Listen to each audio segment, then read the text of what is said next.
Judge Martin Wilson sat in his high-backed leather chair, watching the crowded courtroom with a weary but steady gaze. His courtroom was his kingdom, order, discipline, and respect for the laws that governed it. He was the embodiment of control, and he didn't tolerate anything that threatened his carefully built environment. It had been a long day filled with cases that didn't inspire much interest. Minor disputes, property issues, some traffic violations, nothing that could shake the steadiness of his routine. The clock ticked on, marking the time that passed in his life, each moment another step towards something predictable. And yet, there was a strange energy in the air today, something he couldn't quite put his finger on. As the prosecutor presented her case, Judge Wilson's mind began to wander. His eyes scanned the room, glancing over the faces of the people gathered, lawyers, defendants, witnesses, and jurors. They were all here, and they all knew what to expect from him: fairness, no-nonsense judgment, and a complete lack of tolerance for disorder. Suddenly, the door to the courtroom opened with a creak. Judge Wilson's head snapped up. A tall figure entered, his silhouette outlined against the harsh fluorescent lighting in the hallway. For a moment, the room went silent, and all eyes turned to the newcomer. The man who walked in was not in a suit, nor did he look like any lawyer or defendant Wilson had ever seen before. He wore a casual black jacket, a dark t-shirt, and jeans. His hair was a tousled mess, as if he'd just come from an impromptu meeting somewhere else.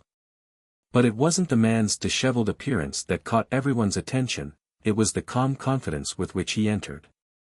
His presence didn't scream power, yet somehow, it demanded attention. The room was silent for a long moment, confusion hanging in the air. Was this a joke? Was someone pulling a prank on the judge? The prosecutor glanced nervously at the judge, unsure of how to react. Judge Wilson's eyebrow twitched. This was new, and it wasn't a situation he was prepared for. "Can I help you?" he asked, his voice sharp and clear, a command that would usually silence anyone who dared to enter his domain unannounced. The man didn't flinch. In fact, he smiled, an easygoing, almost mischievous smile, the kind you might see on a tech mogul who didn't quite care about the rules of conventional society. "I think you can," the man said in a relaxed tone, as if he were discussing the weather rather than interrupting a legal proceeding. The court's occupants shifted nervously in their seats. Was he supposed to be here? Was he a witness? No one knew. Judge Wilson leaned forward, his hands folding on the bench in front of him. "I'm afraid I'm going to have to ask you to leave if you don't have an appointment, sir." But before the man could respond, he took a step forward, his eyes scanning the room as if he were taking a mental photograph. "I'm Elon Musk," he said, almost too casually, as though this name should have immediately cleared up all confusion. The name struck like a bolt of lightning. The room collectively held its breath. Elon Musk? The CEO of Tesla? The SpaceX genius? The billionaire who had reshaped entire industries? The man was standing in Judge Wilson's courtroom as if he had just walked into a coffee shop. And just as the stunned silence threatened to become awkward, Elon Musk's next words shattered the calm. "And I need your help." A ripple of laughter broke through the room. Judge Wilson's grip tightened on the edge of his bench. Was this a joke? This man, this billionaire, just waltzed in and demanded his help. The audacity was laughable. The prosecutor let out a nervous chuckle, unsure whether to speak up. Are you serious, Mr. Musk?" Musk's eyes didn't flicker. His expression remained calm, unshaken by the laughter now echoing through the courtroom. Instead, he calmly reached into his jacket pocket and pulled out a small, shiny badge, black and gold, emblazoned with a seal. Judge Wilson's eyes narrowed as he looked at the badge. It was an official government badge, but not just any badge. The letters etched into it made his blood run cold: USSS. The room fell completely silent. Musk's presence, previously out of place, suddenly took on a gravity that was hard to ignore. Wilson's heart rate quickened as his mind processed the reality of what he was seeing. United States Secret Service. It was a moment of pure disbelief. The man standing before him wasn't just some eccentric billionaire. He was someone deeply involved in matters far beyond the public's eye, someone powerful enough to walk into a courtroom and drop a bombshell that left everyone speechless. The courtroom no longer felt like a place of order. It was a battlefield of tension and curiosity. Everyone's eyes were on Musk, who stood unfazed in the center of it all. Wilson's thoughts raced. He could feel the familiar control slipping through his fingers, like sand through a sieve.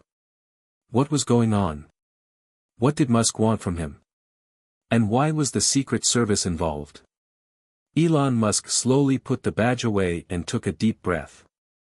He met the judge's eyes, his expression now serious. The playful tone was gone, replaced by a sharp, direct focus that left no room for misunderstanding. "I'm here on official business," Musk said, his voice steady. "This courtroom, the people in it, they're involved in something much bigger than any of us realize. And I need your help to make sure things go as planned." Judge Wilson's mind was still processing everything, the surreal nature of the situation making it difficult to concentrate. A high-profile billionaire and now a member of the Secret Service. In his courtroom. Asking for his help. The laughter had stopped, replaced by the quiet hum of unease. The prosecutor was no longer chuckling, her lips were pressed together in a tight line. The jurors exchanged nervous glances. Judge Wilson cleared his throat. "You expect me to believe that you're here on a Secret Service mission? In my courtroom?" Musk nodded. "Yes, Judge Wilson. It's urgent. And there's no time to waste." Wilson's eyes shifted over to the courtroom door. What should he do? What was going on here? His instinct told him to throw Musk out, to restore order to his courtroom, but the reality of the badge, of the implications it carried, pulled at his curiosity. After a long, tension-filled pause, Wilson finally leaned back in his chair, sighing deeply. "Fine," he said, his voice tight with a mix of frustration and intrigue. "But we'll do this on my terms. You'll explain everything." "Everything." Musk gave a nod of acknowledgement, his gaze unwavering. "Of course, Judge. But we don't have much time." And so began an unexpected journey, one that would throw Judge Martin Wilson into a world he never imagined, and force him to make choices that would change everything he knew about justice, power, and the men and women who wield it. But for now, all he could do was sit back and listen. Because this was no ordinary day in his courtroom. Hit subscribe and leave a comment with where you're watching from. This story might just spark a new beginning.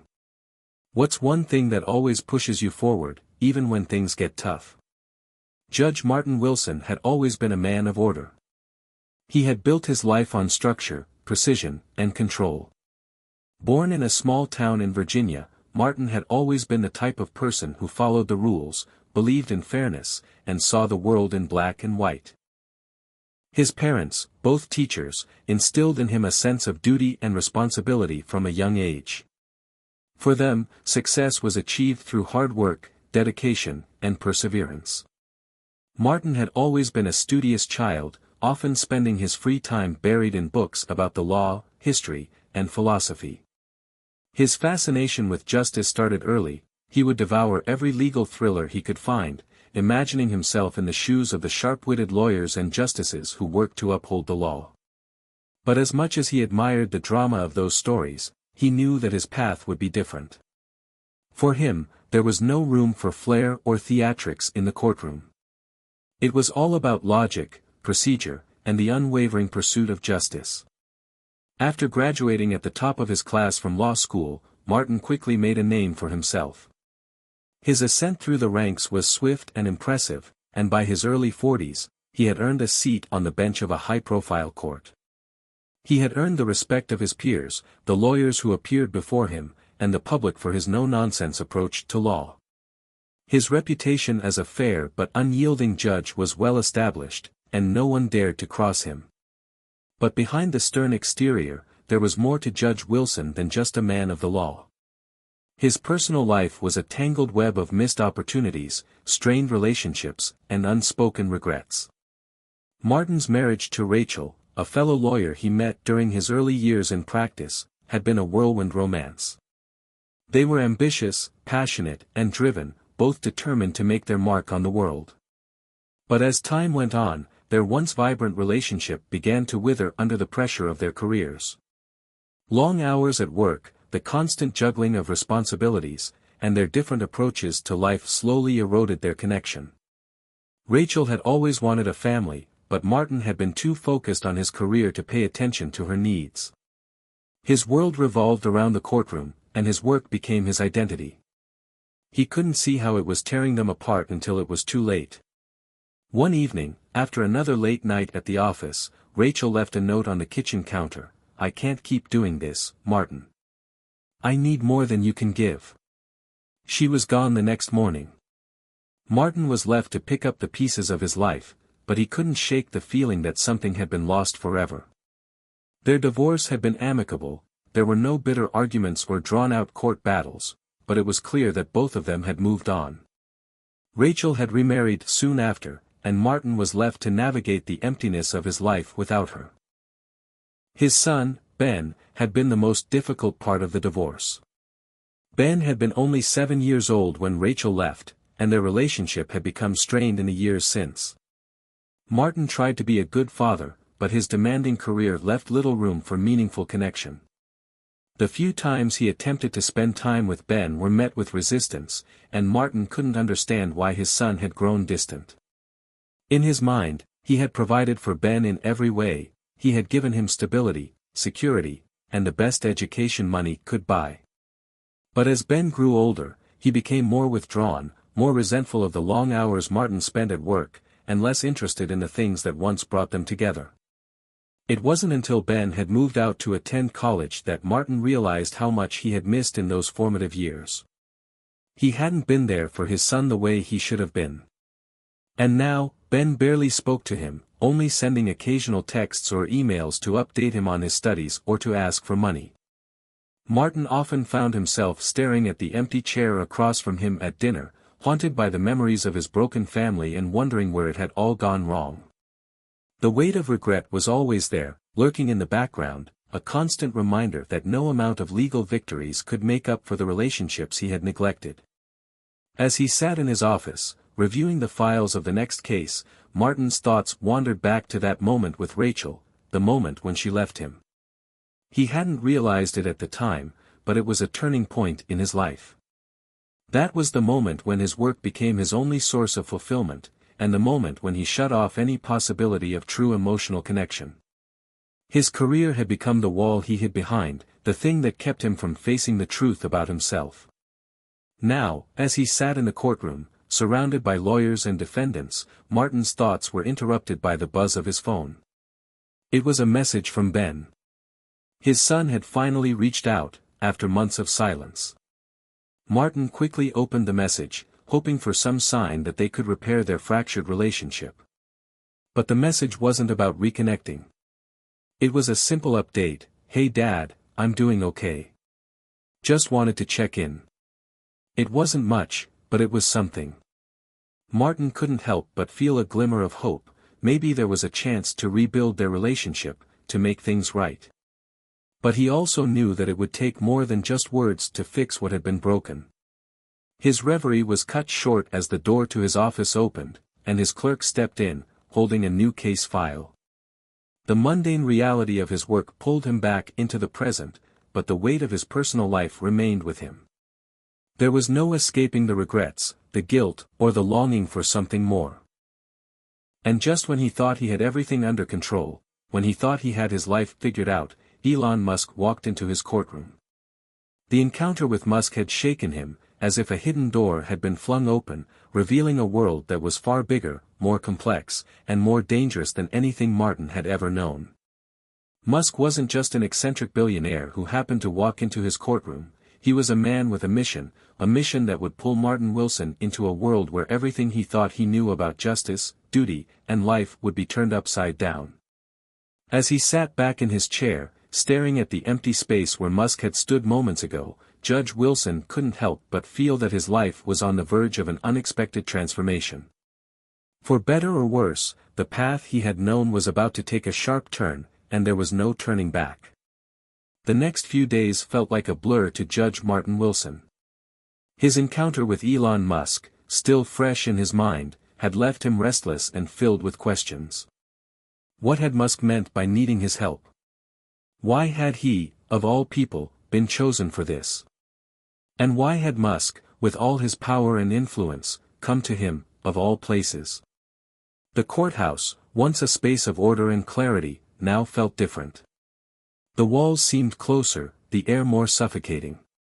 Every time the judge took his seat at his desk or walked through the halls, he could feel the weight of that encounter pressing down on him.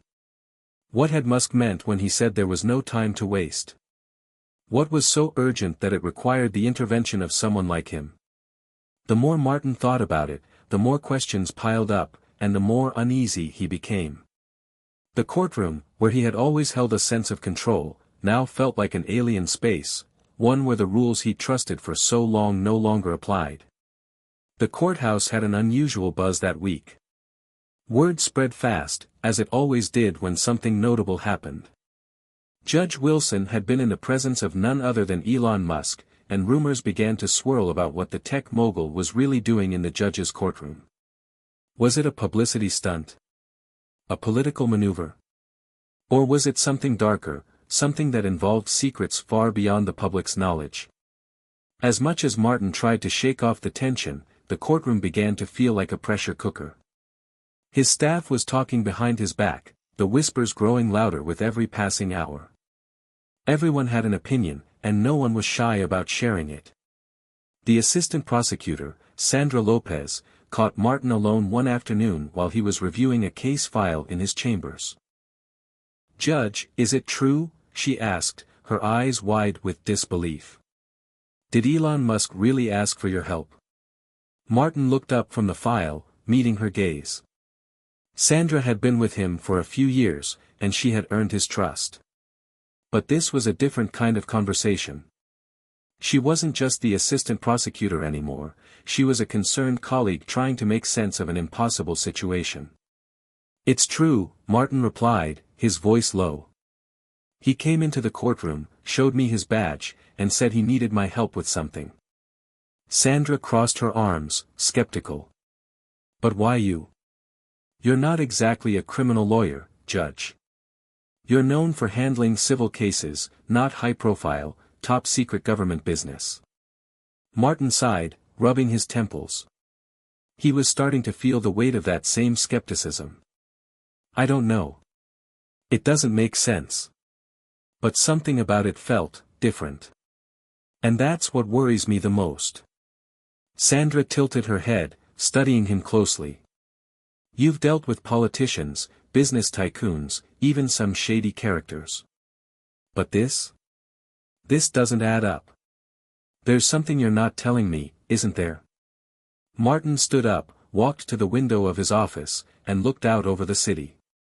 The sun was beginning to set, casting a warm orange glow over the skyline, but inside, the air was thick with uncertainty.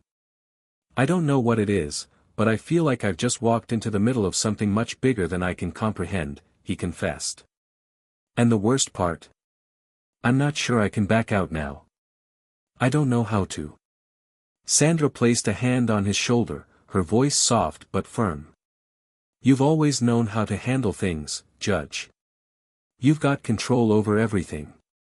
But this might not be something you can control. If you need help, you can count on me."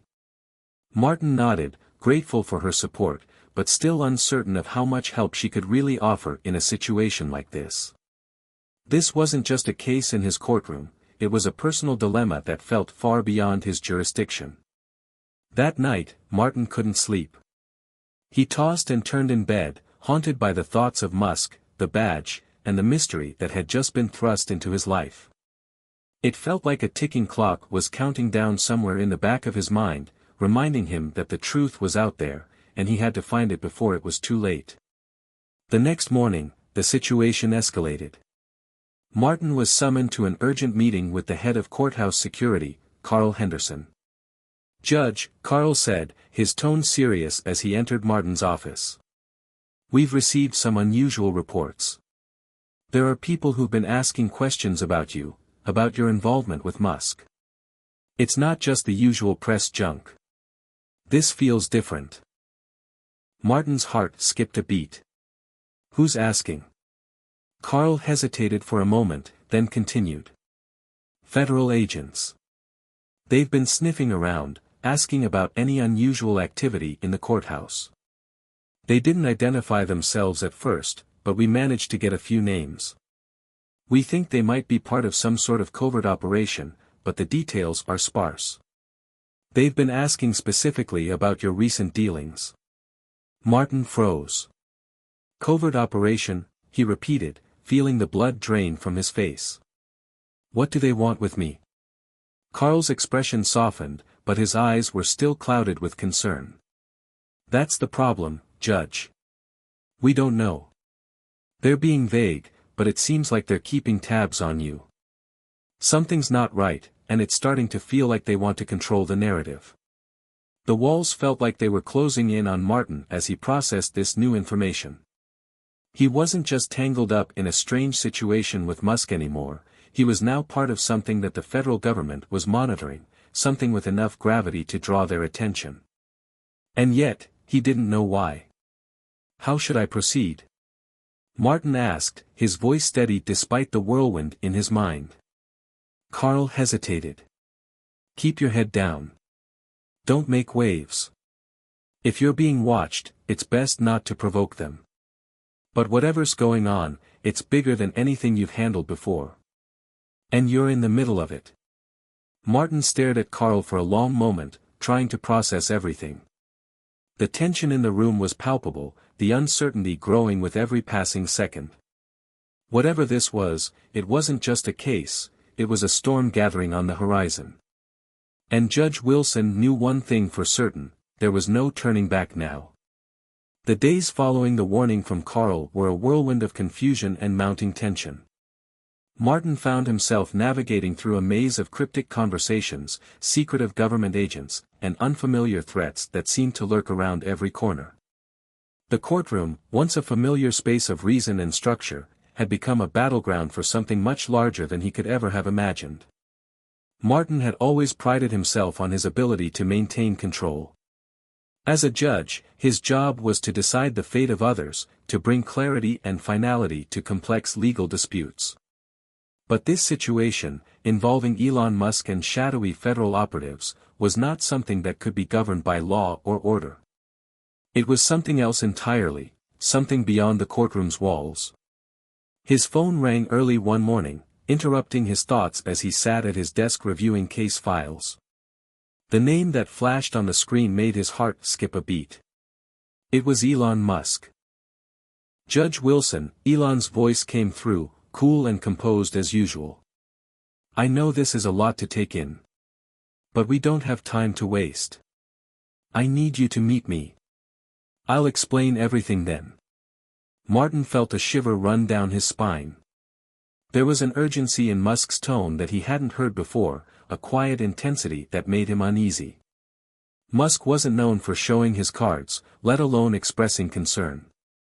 "I'll meet you," Martin said, his voice tight with a mix of apprehension and curiosity. "But this better make sense, Elon. I need answers." There was a pause before Musk replied, "I'll give you answers. But it's bigger than you think. Get to the location I'll send you. Time's running out." And then the line went dead. Martin had no choice but to follow the instructions. He gathered his things, his mind racing with thoughts of what Musk had said, but also the warnings he had received from Carl. His own sense of caution told him to be careful. But his curiosity, and the pressure of his growing involvement, pushed him forward. The location Musk had sent him was an unmarked building in a part of the city that Martin rarely visited. The area was quiet, almost desolate, with warehouses and abandoned offices lining the streets. It didn't look like the kind of place where a billionaire like Elon Musk would typically operate, and that only added to Martin's growing sense of unease. He parked his car and walked toward the building, trying to shake the feeling that he was being watched. The hairs on the back of his neck stood on end, and he couldn't help but glance over his shoulder every few steps.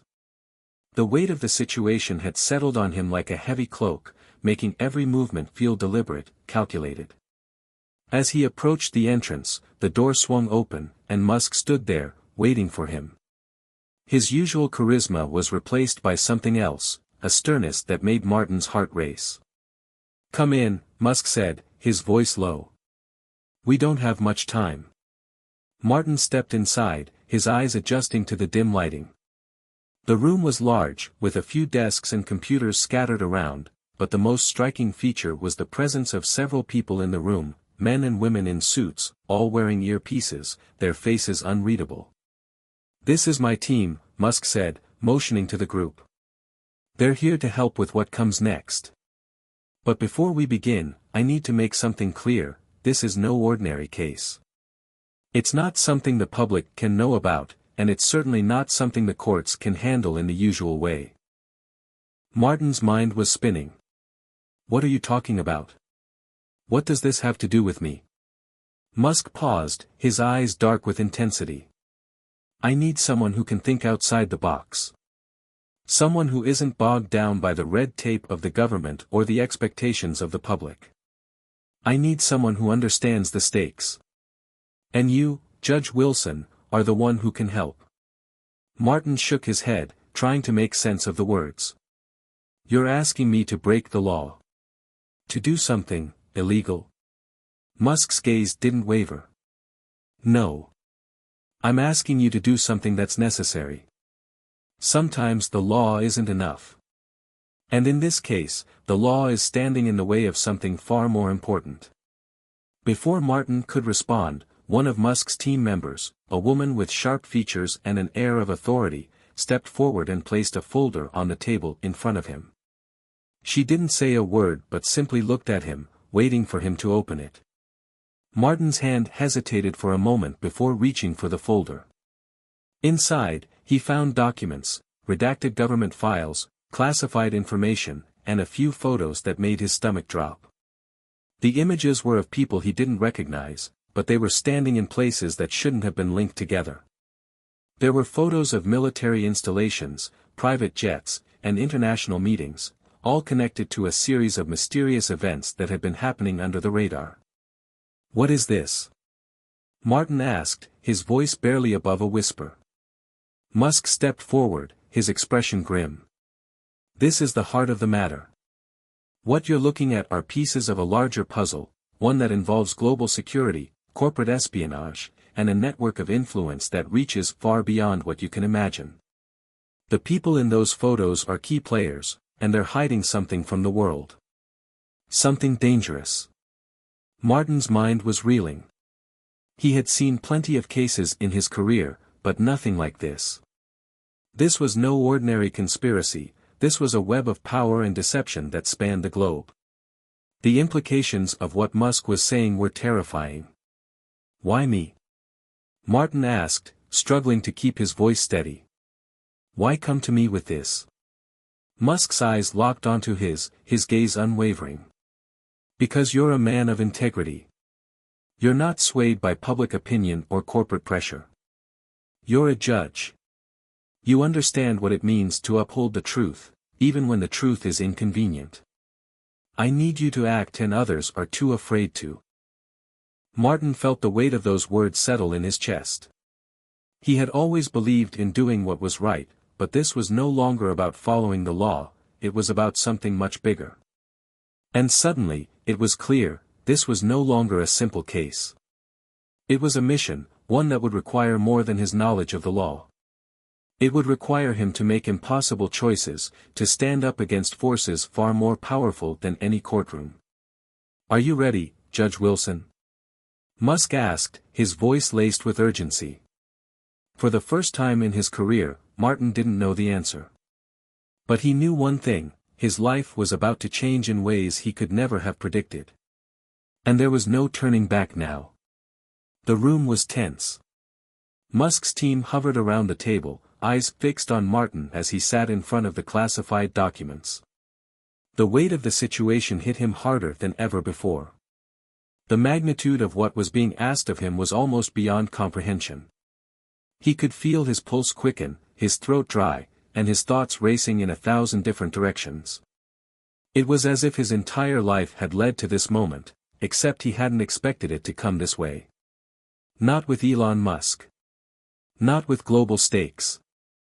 And certainly not with his own integrity hanging in the balance. Martin swallowed hard, trying to steady himself. There was no time for doubt now. Elon, he said, his voice strained, if you're asking me to break the law, to hide things from the public, there's no turning back from that. You understand the consequences of what you're asking, right? Musk's eyes never left him. I understand the risks, Judge. I wouldn't ask if it weren't absolutely necessary. The things you're about to uncover, they're bigger than any one country, any one law. They affect the future of humanity. It was the first time Musk had spoken with such intensity, such certainty. The calm demeanor was gone, replaced by something far darker. For a moment, Martin wondered if he was in too deep, if stepping away now would even be possible. But the pit in his stomach told him it was too late to turn back. The puzzle pieces had already been set in motion. The question wasn't whether he could back out, it was whether he had the courage to face the truth, no matter how ugly it might be. What am I supposed to do with all of this? Martin asked, holding up the folder of documents. His hands trembled as he stared at the photos of international meetings, secretive government dealings, and faces he didn't recognize but somehow felt like they held the keys to something far bigger than himself. Musk leaned forward, his face inches from the judge's. You'll use your position, your authority, and your understanding of the law to find out who is behind all of this. You'll follow the clues, uncover the connections, and make sure the truth comes out. But you'll need to do it without anyone knowing what you're really up to. This is not a job for the courts. It's a covert mission, one that could change everything. Martin's head spun. He had always respected the law, upheld it with dignity and honor. But this? This felt like an entirely different animal. He had always thought of himself as someone who could balance integrity and justice, but this felt like a leap into the unknown. The legal system, with all its rules and procedures, had no blueprint for what Musk was asking. I don't know if I can do this, Martin admitted, his voice cracking with the weight of his emotions. I've always believed in justice. In the rule of law. But you're asking me to betray everything I've stood for. To risk everything for, what? To protect some kind of global conspiracy? Musk took a deep breath, his expression softening. I'm not asking you to betray justice. I'm asking you to protect it. Sometimes, the system as it is just isn't enough. Sometimes, the real enemies of justice are those in power who manipulate it for their own gain. And in this case, the law is being used against the very people it was meant to protect. Martin's mind raced. The words didn't make sense at first, but as Musk spoke, the weight of what he was saying began to sink in. Martin had spent his career on the other side of the law, interpreting the rules, ensuring justice was served. But this? This was a different kind of battle, one fought in the shadows, one where the truth was buried under layers of deception and manipulation. He glanced around at the faces of Musk's team. They were waiting for him to decide. The silence in the room was suffocating, the tension palpable. Martin felt like the weight of the world rested on his shoulders. This wasn't a legal decision, it was a moral one. A decision that would change the course of his life, his career, and perhaps even the future of society itself. For the first time in his life, Martin felt completely out of control. His mind was torn between the man he had always been, the judge who held the law above all else, and the person he was being asked to become. He had always believed that the truth would set people free, but what if the truth, in this case, was too dangerous? What if exposing the truth meant destroying everything he had worked for? Elon, Martin said quietly, his voice shaking, what's the real reason you're asking me? Why me? Musk stared at him, his eyes piercing. Because you have the power to decide, Judge. Because you're someone who knows what it means to be the final word in matters of justice. I need you to stand for what's right, even when the entire system is against you. I'm asking you because you're the only one who can handle the weight of the truth. Martin took a deep breath. His hands were cold, his heart pounding in his chest. He had always believed in justice, but justice wasn't always black and white. It wasn't always clear who the real villains were. Sometimes, the lines blurred, and the decisions weren't so simple. I'm not ready for this, Martin whispered, more to himself than to anyone in the room. Musk's voice softened. You don't have to be ready. But you have to act. Because if you don't, the consequences will be far worse than you can imagine. The words hung in the air, heavy with finality. And for the first time, Martin realized just how far he had fallen into something much bigger than himself. He wasn't just a judge anymore. He was a player in a game far beyond his understanding. The stakes had escalated, and there was no turning back. He stood up slowly, his mind still a whirlwind of conflicting emotions. He didn't know what he was going to do next, but he knew one thing for sure: this wasn't just about the law anymore. It was about survival. It was about standing up for what he believed was right, even if it meant fighting a battle he didn't fully understand. All right, Martin said, his voice steady but his hands still shaking. I'll help you. But understand this, Elon, I'm doing this on my terms. I won't compromise everything I've believed in. You need to trust me just as much as I'm trusting you. Musk's face broke into a rare smile, one of appreciation and respect. I knew I could count on you, Judge Wilson. But deep down, Martin knew that trust was a fragile thing. He wasn't sure who he could trust anymore, not even Musk. The only thing that was certain was that he was about to be thrust into a world of shadows, a world where the truth was the most dangerous weapon of all. And there was no turning back now. The morning after his tense meeting with Elon Musk, Martin found himself walking through the familiar, yet now foreign, halls of his courthouse. He had barely slept, his mind still reeling from the decisions he had made. It felt as though he had stepped into another world, a world where every action carried more weight than he could possibly fathom. The bright lights of the courthouse, the steady hum of people going about their daily business, all felt like an illusion. The reality was much darker now, and Martin could no longer pretend it was business as usual. He sat in his office, staring at the walls that once comforted him with their sense of order and control. But now, every surface felt cold and sterile, stripped of the familiarity he had relied on for so many years. His phone buzzed, pulling him from his thoughts. It was a message from Carl. We need to talk. It's about the case. Carl had been his longtime colleague and friend.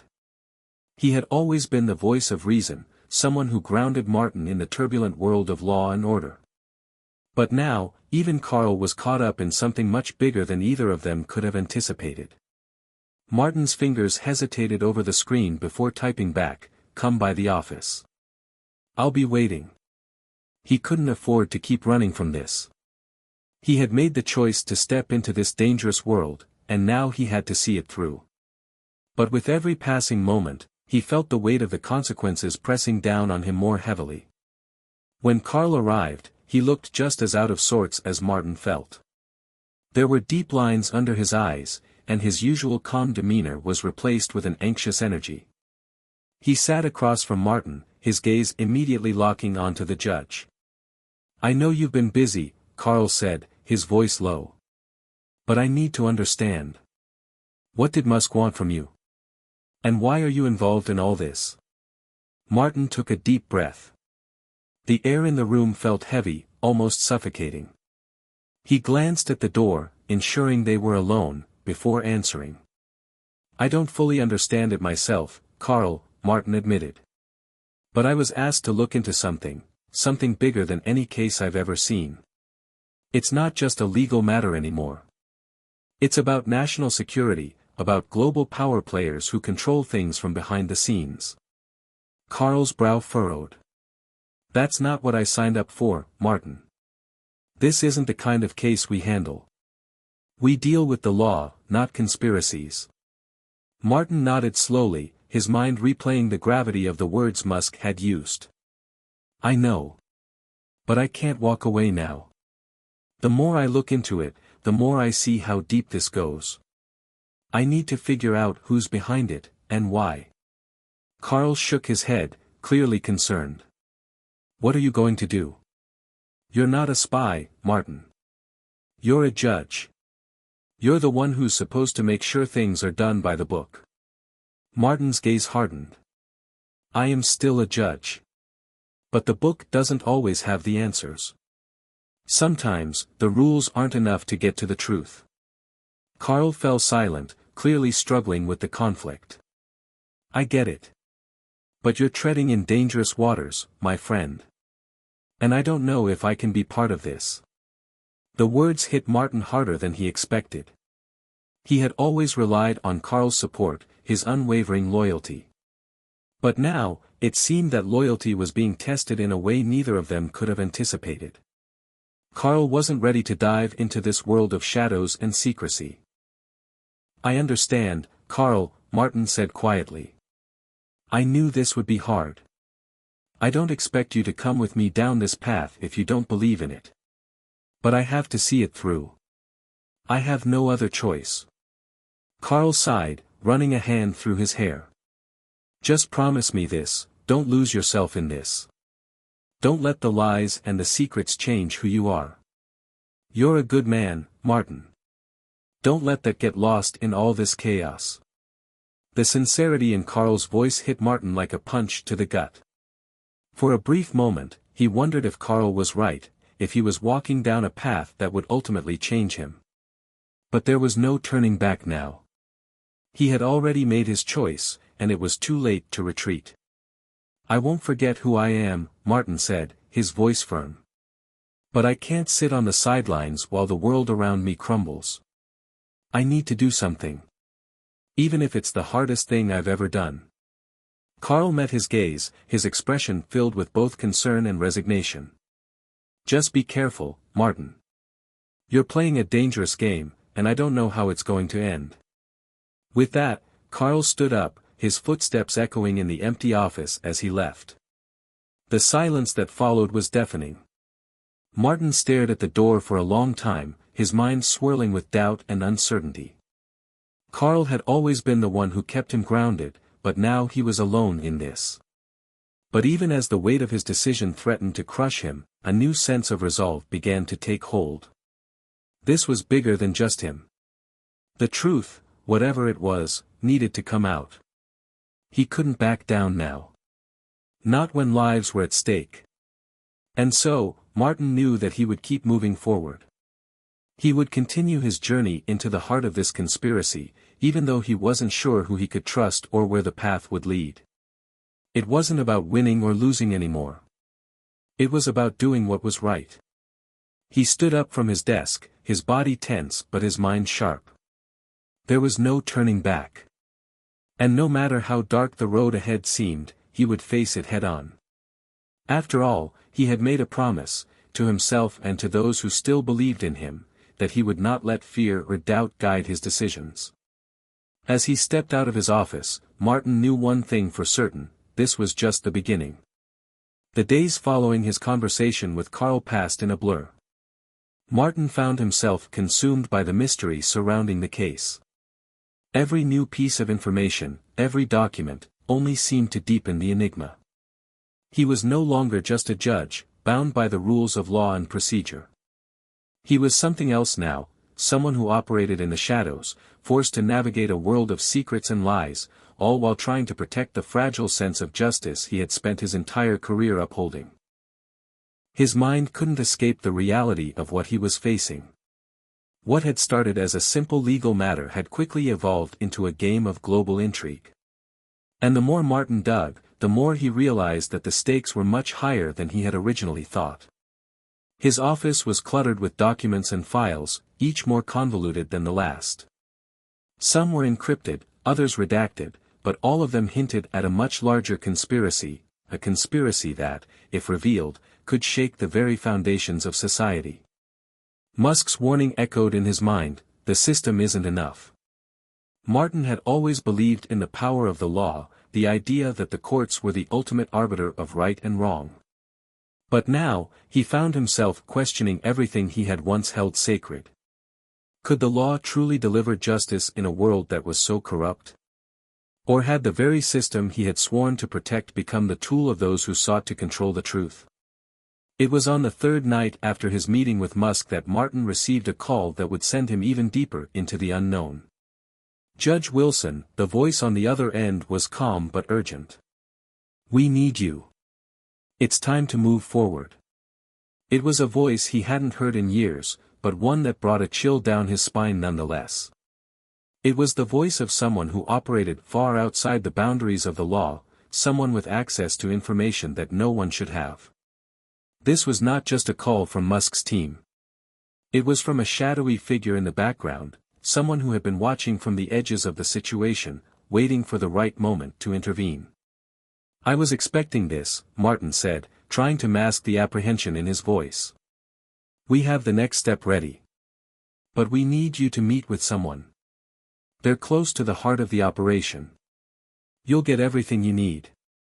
Martin's heart pounded in his chest. A meeting? With who? And what was this next step they were talking about? "Who's this person?" Martin asked. "We can't disclose that just yet. But they have the information you need. We'll send the details to your secure line. Be ready." The call ended abruptly, leaving Martin in a state of unease. He wasn't sure if he was ready for whatever was coming next, but the reality was that he didn't have a choice. He was already too deep. Every instinct told him to pull back, to walk away and return to the life he once knew. But he couldn't. The truth was calling, and he knew it wouldn't let him go until he saw it through to the end. He stared at the phone in his hand, his mind racing. He had no idea who he would be meeting, or what information they might hold, but he had a sinking feeling that this was the beginning of something much larger. If the people Musk had warned him about were truly as powerful as they seemed, then he had already crossed a line that could never be uncrossed.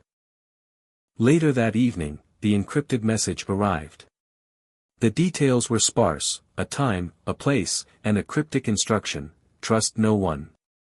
Martin immediately began preparing for the meeting. He checked and rechecked his security, ensuring that nothing could be traced back to him. The person he was about to meet had access to highly sensitive information, and there was no telling how far the reach of the people involved in this conspiracy truly was. He had to be careful. The meeting location was a nondescript warehouse on the outskirts of town, its location concealed by layers of misdirection. It was a place that didn't exist on any map, a place where shadows and secrets were woven into the very walls. When Martin arrived, he parked his car several blocks away, the familiar weight of uncertainty heavy in his chest. As he approached the warehouse, the air around him seemed to grow colder. The city lights barely penetrated the thick fog that had settled in the area, casting an eerie glow on the abandoned structure before him. His heart pounded in his chest, each step forward echoing in the silence. The door to the warehouse creaked as he pushed it open, revealing a dimly lit interior. The musty smell of disuse filled the air. The only sound was the soft hum of an old generator running somewhere in the back. His eyes adjusted to the darkness as he took slow, deliberate steps inside. Then, a figure emerged from the shadows. "Judge Wilson," a voice said, low and deliberate. "I was wondering when you'd get here." Martin froze for a moment, scanning the figure before him. The person was clad in black, their features obscured by a mask that looked like it had been designed for anonymity. But despite the disguise, Martin recognized the voice immediately. It was someone he had met briefly during his early years on the bench, someone who had been a part of a secretive government agency, working in the shadows to protect national security. "Who are you working for?" Martin demanded, his voice steady despite the tension in the air. The figure tilted their head, as if considering the question. "That's a question you'll have to answer for yourself, Judge." But for now, what you need to know is that the system is broken. And we're the ones who can fix it. A chill ran down Martin's spine. The words echoed in his mind, we're the ones who can fix it. The meeting that followed was brief but intense. The person in front of him handed over a flash drive, its contents encrypted and sealed with layers of security. Everything you need is on here, they said. But be careful. The people you're going up against aren't just powerful, they're dangerous. And they've been watching you for a long time. The gravity of the warning hit Martin hard. The situation had escalated far beyond anything he had anticipated. He wasn't just a judge anymore. He wasn't even just a pawn in a larger game.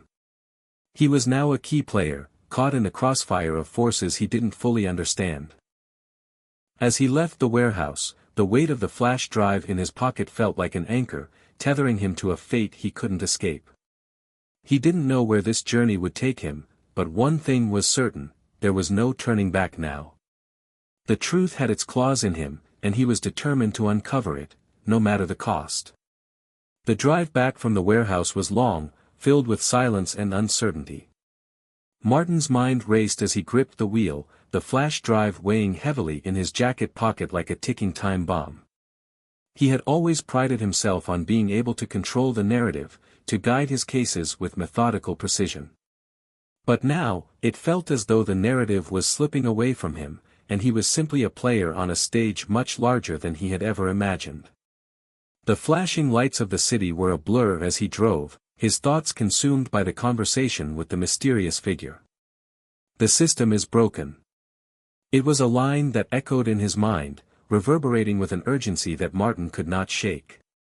The more he thought about it, the more it made sense, at least in the context of everything he had learned in the past few days. There were forces at play here, forces that had nothing to do with the law and everything to do with control. Martin's phone buzzed again, breaking the silence. He glanced down, his heart skipping a beat as he saw the name on the screen, Elon Musk. He didn't hesitate. Pressing the answer button, he brought the phone to his ear. Elon. Judge Wilson, Musk's voice was smooth, but there was an edge to it. I trust you've received the information. Martin's grip tightened on the wheel as he navigated through the city streets. I have. But I need to understand something. What exactly is this? What have I gotten myself involved in? There was a pause on the other end of the line, as if Musk was deciding how much to reveal. Finally, he spoke, his voice low and measured. What you've gotten involved in, Judge, is the truth. The truth about how much power the people behind this system have. And the lengths they're willing to go to in order to maintain it. The information you've just received, it's going to change everything. Martin's pulse quickened. How do you know all of this? I have my sources. And trust me, they've been telling me for years that this day would come. There was a slight pause before Musk added, but you're not just involved in this, Judge. You're the key. The moment you took that case, the system began to turn against you. And now, you're the only one who can stop it. The weight of Musk's words settled over Martin, making him feel both empowered and vulnerable at the same time. I'm the key. The realization hit him like a freight train. But why him? Why was he chosen for this? And who were these shadowy figures Musk kept referring to? Why me? Martin finally asked, his voice almost a whisper. Why am I the one they want? I'm just a judge. There was a long pause before Musk spoke again. Because you have the ability to see things for what they are. You're not blinded by your own interests or ambitions. The system may be broken, but you're one of the few who can still see the truth in it. Martin didn't know if he should feel honored or terrified by Musk's words. Either way, the reality of what was happening was beginning to hit home. He wasn't just fighting for justice anymore. He was fighting to dismantle a system that had been in place for generations, and the people behind it weren't going to go down without a fight. I'll do what I can, Martin said, his voice firm despite the anxiety gnawing at him. But I need to know more. This case, what is it really about? Another pause. Then Musk's voice, even more serious than before, it's about control. About power over the world's most valuable resource. And it's about who controls that power. You're not just fighting a few corrupt individuals, Judge. You're fighting a global network, a shadow government that operates in plain sight. They control the media, the banks, the corporations. They've been shaping policy, steering decisions, for decades. Martin felt a chill crawl up his spine. This was beyond anything he had imagined. It was one thing to deal with criminal conspiracies or corporate corruption, it was another thing entirely to be up against a network so vast, so ingrained in society, that it seemed impossible to uproot. And what's their endgame? Martin asked, struggling to keep his voice steady. They want more, Musk answered, his tone quiet but full of conviction. They want to reshape the world according to their vision. They don't care about democracy, about freedom. They care about control. And they will do anything to keep it. The words hit Martin hard. This wasn't just a case anymore. This was an ideological battle, a fight to preserve everything he had once believed in. Where do I go from here? Martin asked, his mind turning over the possibilities. Take a step back, Musk said. Use the information you have. It's all connected, follow the breadcrumbs. You'll find your way to the heart of this. But be careful. They'll be watching. The line went dead, leaving Martin to navigate his thoughts alone in the quiet of his car. He didn't know what to believe anymore, but one thing was clear, the people behind this conspiracy were not going to let him stop. The stakes were higher than he could have ever imagined, and the path ahead was fraught with danger. He finally pulled into his driveway, his hands trembling as he parked the car. The house was dark, the familiar, comforting glow of his home now feeling distant, almost foreign. His life had changed in ways he couldn't fully comprehend, and the road ahead was shrouded in uncertainty. As he walked up to his front door, the weight of the flash drive in his pocket felt like a reminder of everything that had led him to this moment. But now, more than ever, he knew that there was no going back. Inside, Martin opened his study, sat at his desk, and plugged the flash drive into his computer. The screen blinked to life, and a cascade of files began to open. There were names, dates, financial records, and communication logs. But in the center of it all was one file that stood out above the rest. It was labeled simply, The Project. Martin clicked on it, his heart racing as the file opened. The document was filled with encrypted information, but one sentence stood out clearly. This is not just about control. This is about rewriting the future. And you, Judge Wilson, are standing in our way. Martin sat back in his chair, the weight of the message crashing down on him. Whoever was behind this, they had planned for him to be part of their game all along. And now, they were coming for him. The battle had just begun. Martin stared at the screen, his eyes scanning the ominous message. This is not just about control. This is about rewriting the future. And you, Judge Wilson, are standing in our way. The words felt like a challenge, a direct confrontation from an enemy he couldn't see but whose presence was now undeniable. He leaned back in his chair, the weight of the flash drive on his desk mocking him. Everything had changed since that fateful meeting with Elon Musk, and now the stakes were higher than ever. As the hours ticked by, Martin tried to piece together the cryptic data that had flooded his computer screen. The files were extensive, names of people he didn't know, financial transactions that led to places he couldn't identify, and a tangled web of communication lines that seemed to connect back to a shadowy, faceless organization. He felt the air in the room grow heavier, as though the walls themselves were closing in on him. There was no doubt about it, he was being watched, followed. Whoever these people were, they knew everything about him, every move he made, every decision he'd ever rendered in his courtroom. And now they were playing with him. He glanced at the clock, 3:30 a.m. His mind was reeling, but there was no time to rest. He couldn't afford to take a step back. He had already come too far. The first step, he knew, was to get more information.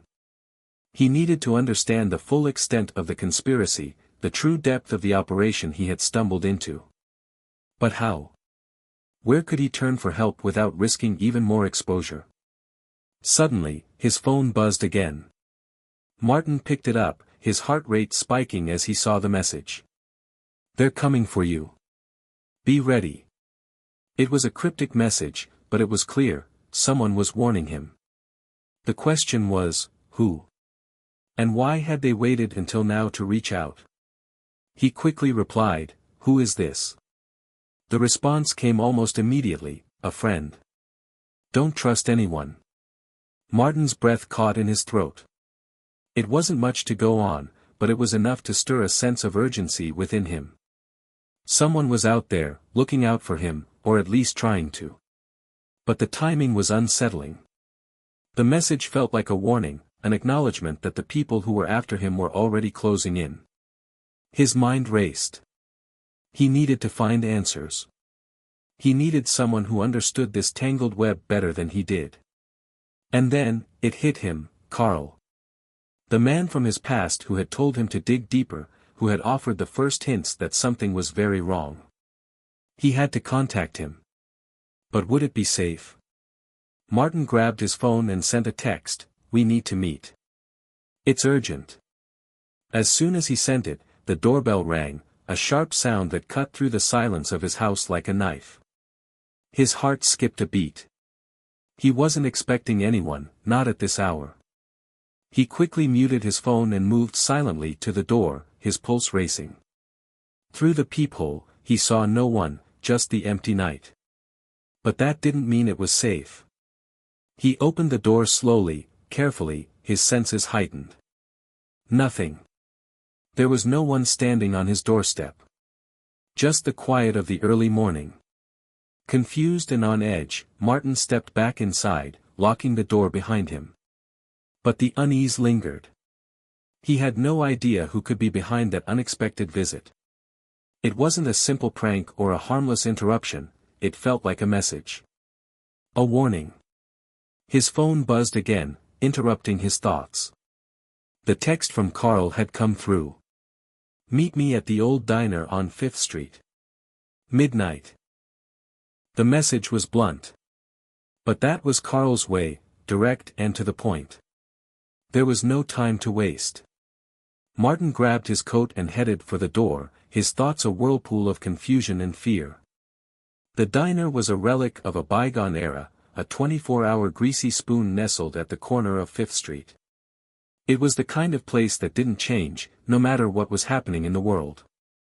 For years, it had been a safe haven, a place where Carl and Martin could meet when the world outside had become too chaotic. The drive there was quick, but his thoughts were far from steady. He couldn't shake the feeling that he was being watched. Every car that passed felt like it could be someone following him. Every shadow seemed to stretch unnaturally, as if waiting to pounce.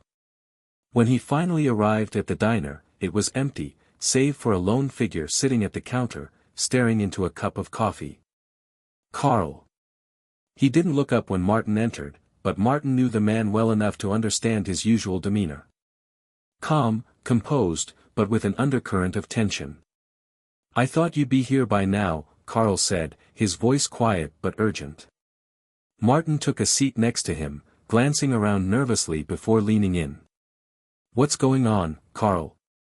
"I'm in over my head. This case, it's bigger than I thought."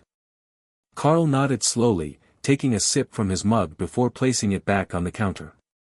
"It's much bigger than you think, Martin. You're just seeing the surface.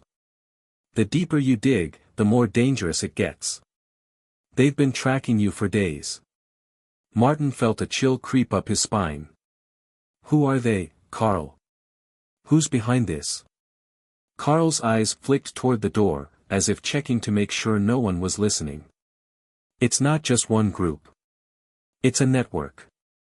A global one. They've been manipulating governments, corporations, and the media for decades. They've got their hands in everything. The system is rigged from the inside out. Martin felt a wave of disbelief hit him. This sounded like the kind of thing you heard about in conspiracy theories, not something that was happening right in front of him. But everything pointed to it being real. Every file, every lead, every conversation with Elon Musk, it all pointed to the same thing. We have to act fast, Carl continued, his voice low. The information you have, it's a ticking time bomb. If they realize you're getting close, they'll stop at nothing to silence you. Martin took a deep breath, trying to steady himself. He had always known the law to be a tool for justice, but this was something else entirely. I can't do this alone, Martin said, his voice shaky. What do I need to do? Carl placed a hand on his shoulder, his grip firm. Trust me, Martin. We'll figure this out together. But you've got to be careful.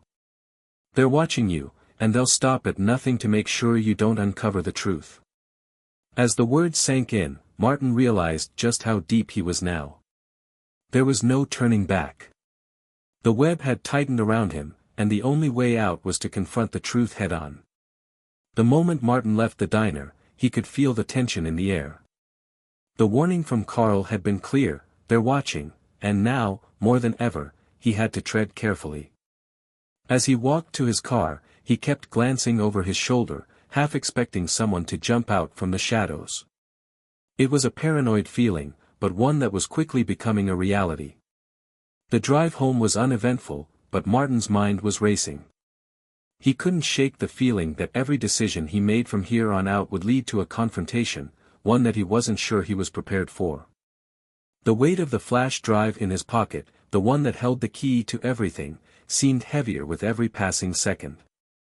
Back at home, Martin immediately locked all the doors and windows, a sense of unease crawling up his spine. His house, once a sanctuary, now felt like a trap. The sense of privacy he'd always taken for granted had vanished. Everything he did, every move he made, felt like it was being monitored. He sat at his desk, his hands trembling as he opened his laptop. The files on the flash drive were still fresh in his mind, so many names, so many connections, so many layers of corruption that stretched beyond his understanding.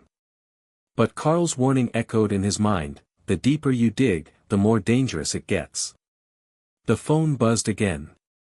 He knew who it was before he even looked. Carl had sent another message. They know you're awake. They're moving faster now. You have to act quickly. Martin's stomach dropped. They know. That was all it took to send his heart into overdrive. Whoever they were, they had their eye on him, and they weren't going to let him uncover the truth without a fight. He quickly typed back, "What do I do?" The response came almost immediately, "Meet me. Now." There was no question in Martin's mind that this was serious. Carl wasn't the type to make sudden moves unless it was absolutely necessary. Martin grabbed his jacket, his thoughts racing. Where were they meeting? Was this a trap? Was he walking right into their hands? He couldn't waste any more time thinking about it. He had to trust Carl. He had no other choice. The drive to the meeting point was almost agonizingly slow, as though the universe itself was trying to slow him down. Every street he passed, every alley he turned into, seemed to be a potential trap. His senses were on high alert, every car he passed a potential threat. Finally, he reached the location, an old warehouse just on the edge of the city. It was dark, abandoned, the kind of place you only visited when you had nowhere else to go. As he stepped out of his car, Martin couldn't help but notice the silence. It was too quiet. No sounds of passing traffic, no hum of nearby streetlights. The entire area felt deserted, almost as if it were a place forgotten by time. Martin approached the entrance of the warehouse cautiously, his eyes scanning the shadows for any sign of movement. He had learned to trust his instincts, and right now, every fiber of his being was telling him something was off. The door creaked open as he pushed it. Inside, the warehouse was even darker, the faint outline of crates and machinery barely visible in the low light. He stepped inside, listening intently for any sounds. There was no sign of Carl yet. "Carl?" Martin called, his voice echoing in the vast, empty space. No response. Just as he was about to step further in, a loud crash rang out from behind him. Martin spun around, his heart racing. The door had slammed shut, and the hair on the back of his neck stood up. He was not alone. He heard footsteps approaching from the darkness. Slowly, figures began to emerge, their silhouettes outlined against the dim light. Martin's breath caught in his throat as he realized that these weren't just random people, they were well-dressed, their movements calculated and precise.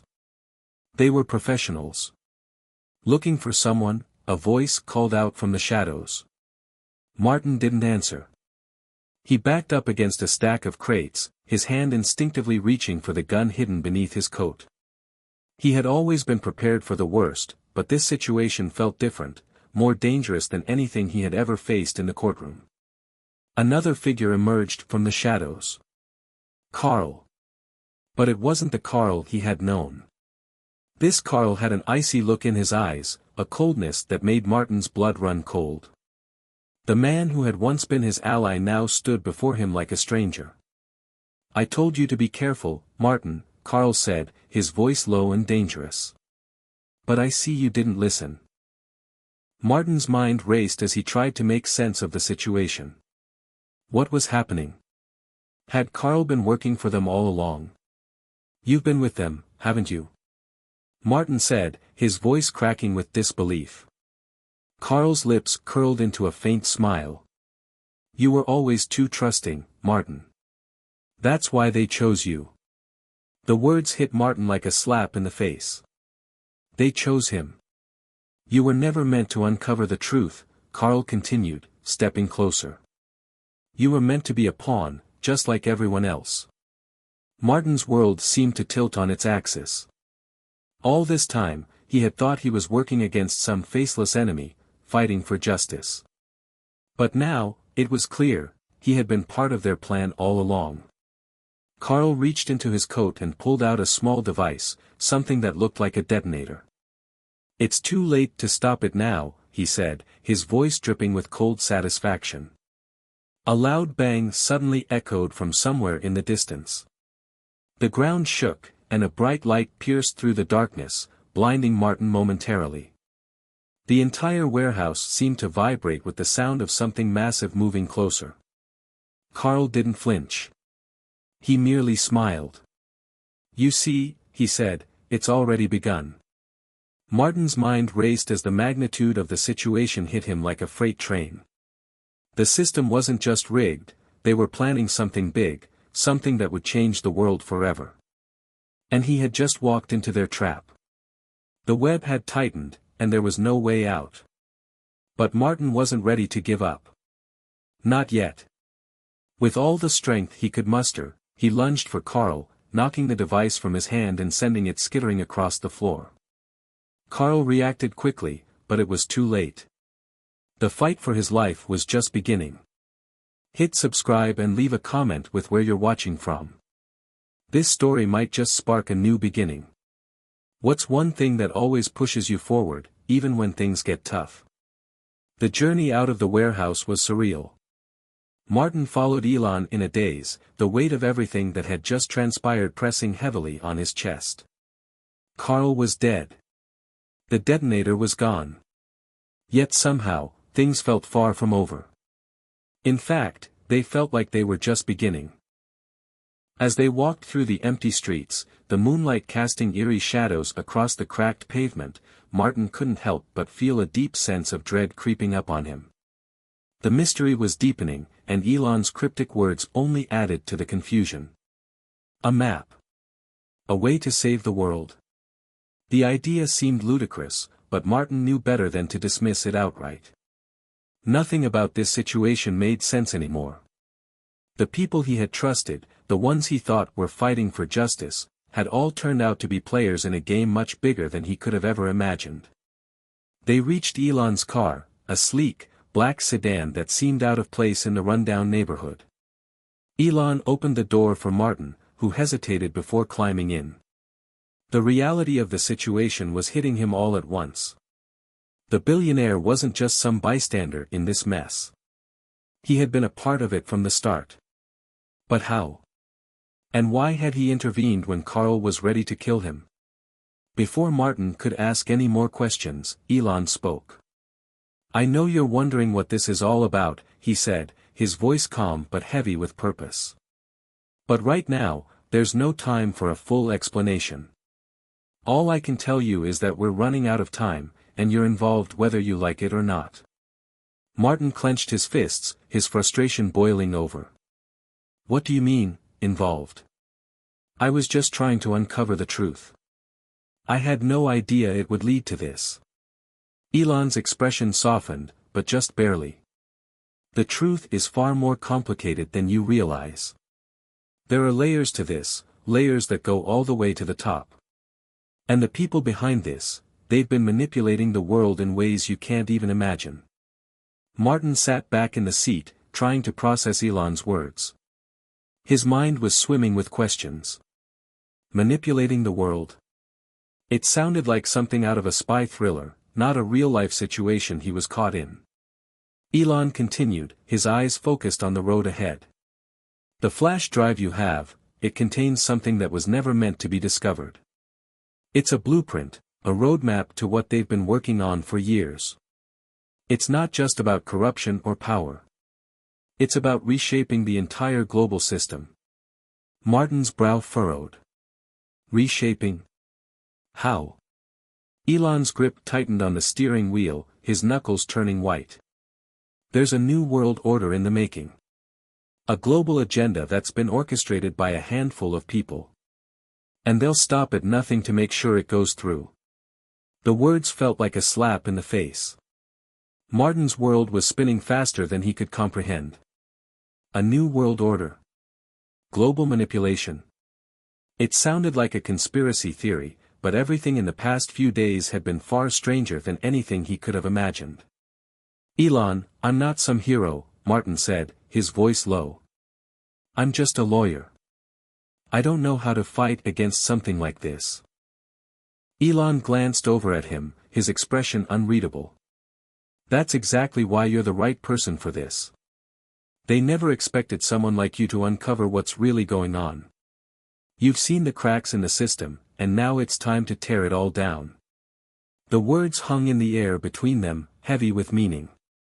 Martin didn't know what Elon saw in him, but he couldn't deny that his involvement had gone far beyond anything he had ever imagined. As the car sped through the night, Martin stared out the window, his mind racing. The flash drive. The map. The people pulling the strings behind the scenes. It all felt like too much, too fast. But there was no going back now. He was already in the middle of something far bigger than himself. Finally, they reached a nondescript building on the outskirts of the city. Elon pulled into a parking garage beneath it, the sound of tires against concrete echoing in the otherwise empty space. The moment they stepped out of the car, Martin felt the weight of the situation pressing down on him even more. This was a place that felt hidden from the world. Not a place for ordinary people. Elon led him through a secure door at the back of the garage, his expression now more serious than ever.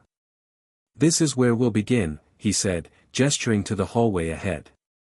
"It's the first step in understanding what's at stake here."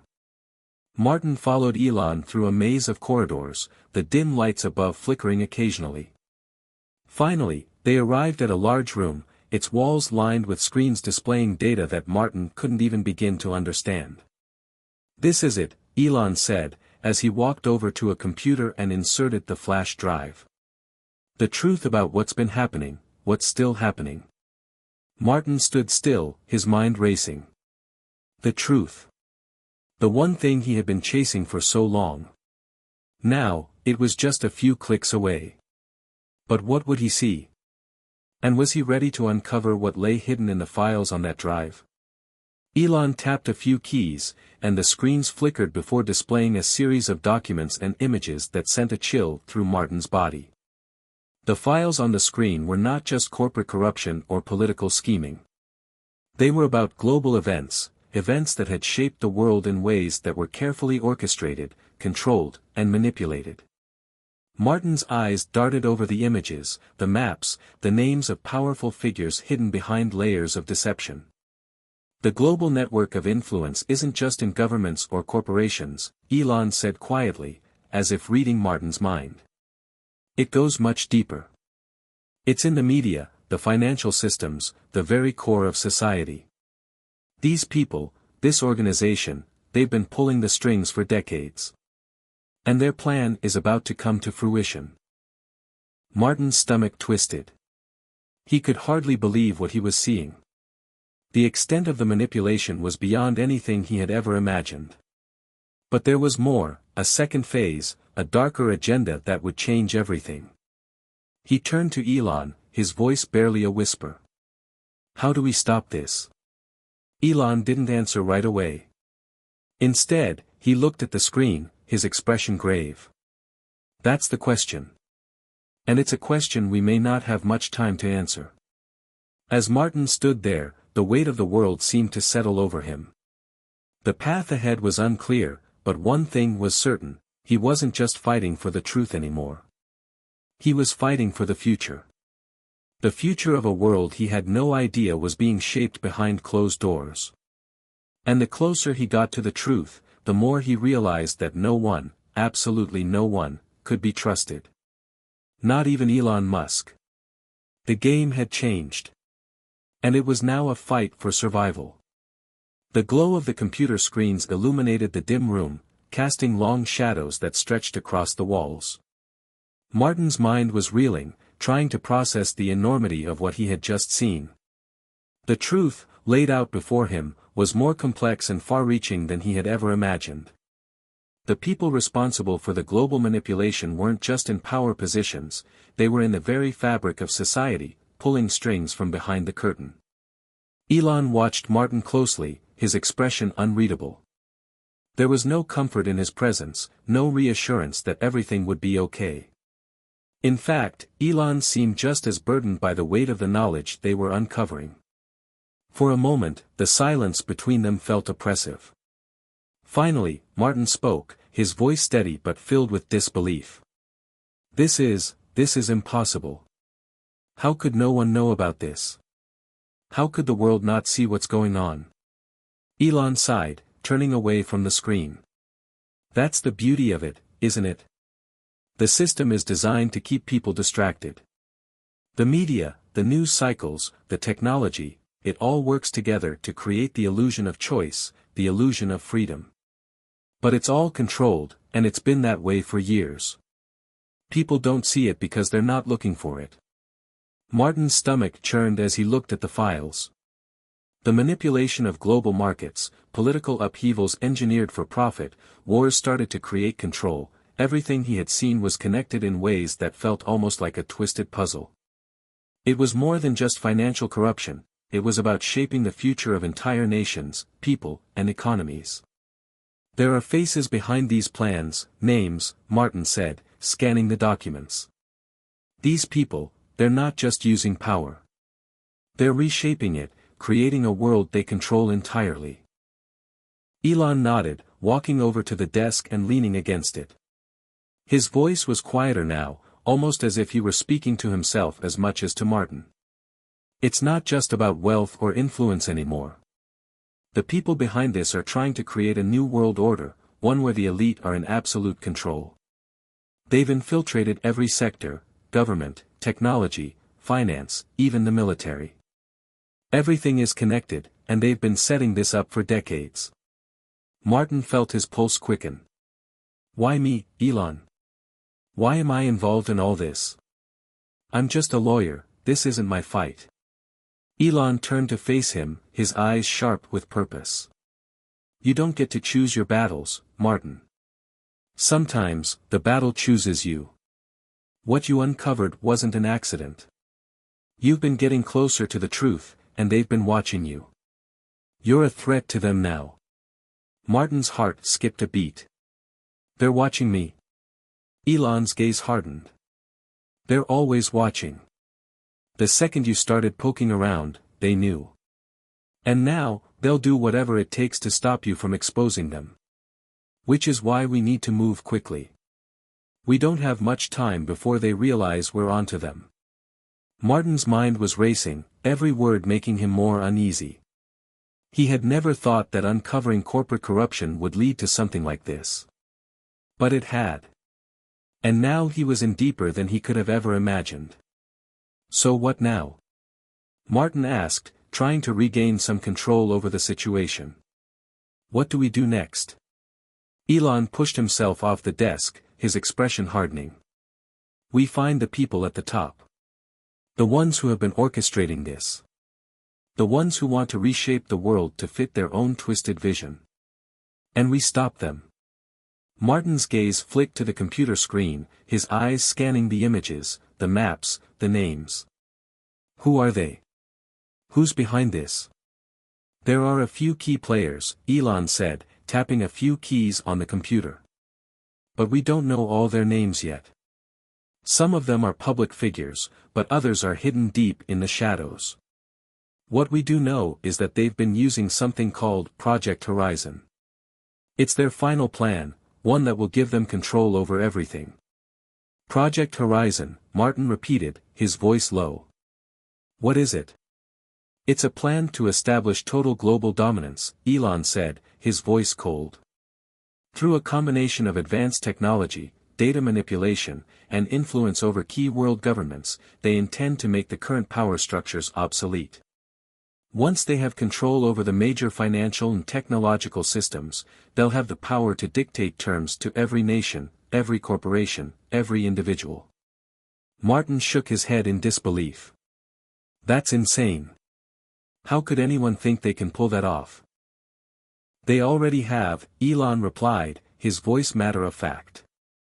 They've infiltrated governments, tech giants, and even the military.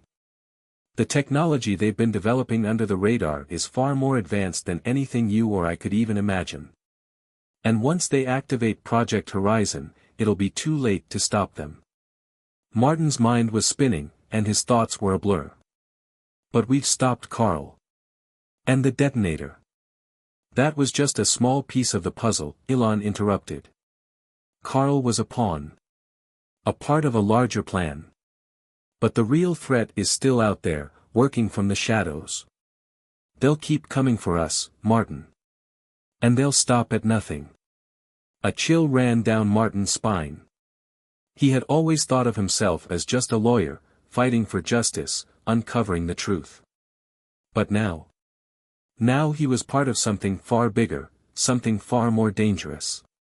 The fight had become something beyond him, beyond what he had ever prepared for. So what do we do now? Martin asked again, this time with a sense of finality. He knew there was no turning back. This was his fight now, whether he wanted it or not. We expose them, Elon said, his voice calm and determined. But we have to be smart. We need evidence, we need allies, and most importantly, we need to stay one step ahead. If we don't, we're dead. Martin nodded slowly, his mind now made up. He had come this far, and there was no going back. Whatever this was, whatever this battle was about, it had just become the most important fight of his life. As he stared at the screen, the weight of the world pressing down on him, he realized one undeniable truth: they weren't just fighting to uncover the truth anymore. They were fighting to save the future itself. And with each passing moment, the stakes were getting higher. The hidden agenda was no longer hidden. It was out in the open, and the clock was ticking. It was only a matter of time before the full scale of the operation would be revealed, and before the forces behind it would do whatever they could to silence anyone who stood in their way. The silence in the room was deafening, broken only by the hum of the computers. Martin's mind churned as the enormity of what he had just learned began to settle in. He couldn't quite fathom how something so massive, so far-reaching, could be hidden right under the noses of the public. Elon's words echoed in his head: Project Horizon, the secret blueprint to a new world order, a global takeover orchestrated by a select few. The world as he knew it was teetering on the edge of something far darker than he could ever imagine. Elon seemed unaffected by the weight of the situation. He paced around the room, clicking through more files on the screen, seemingly in control, his mind racing with plans and strategies.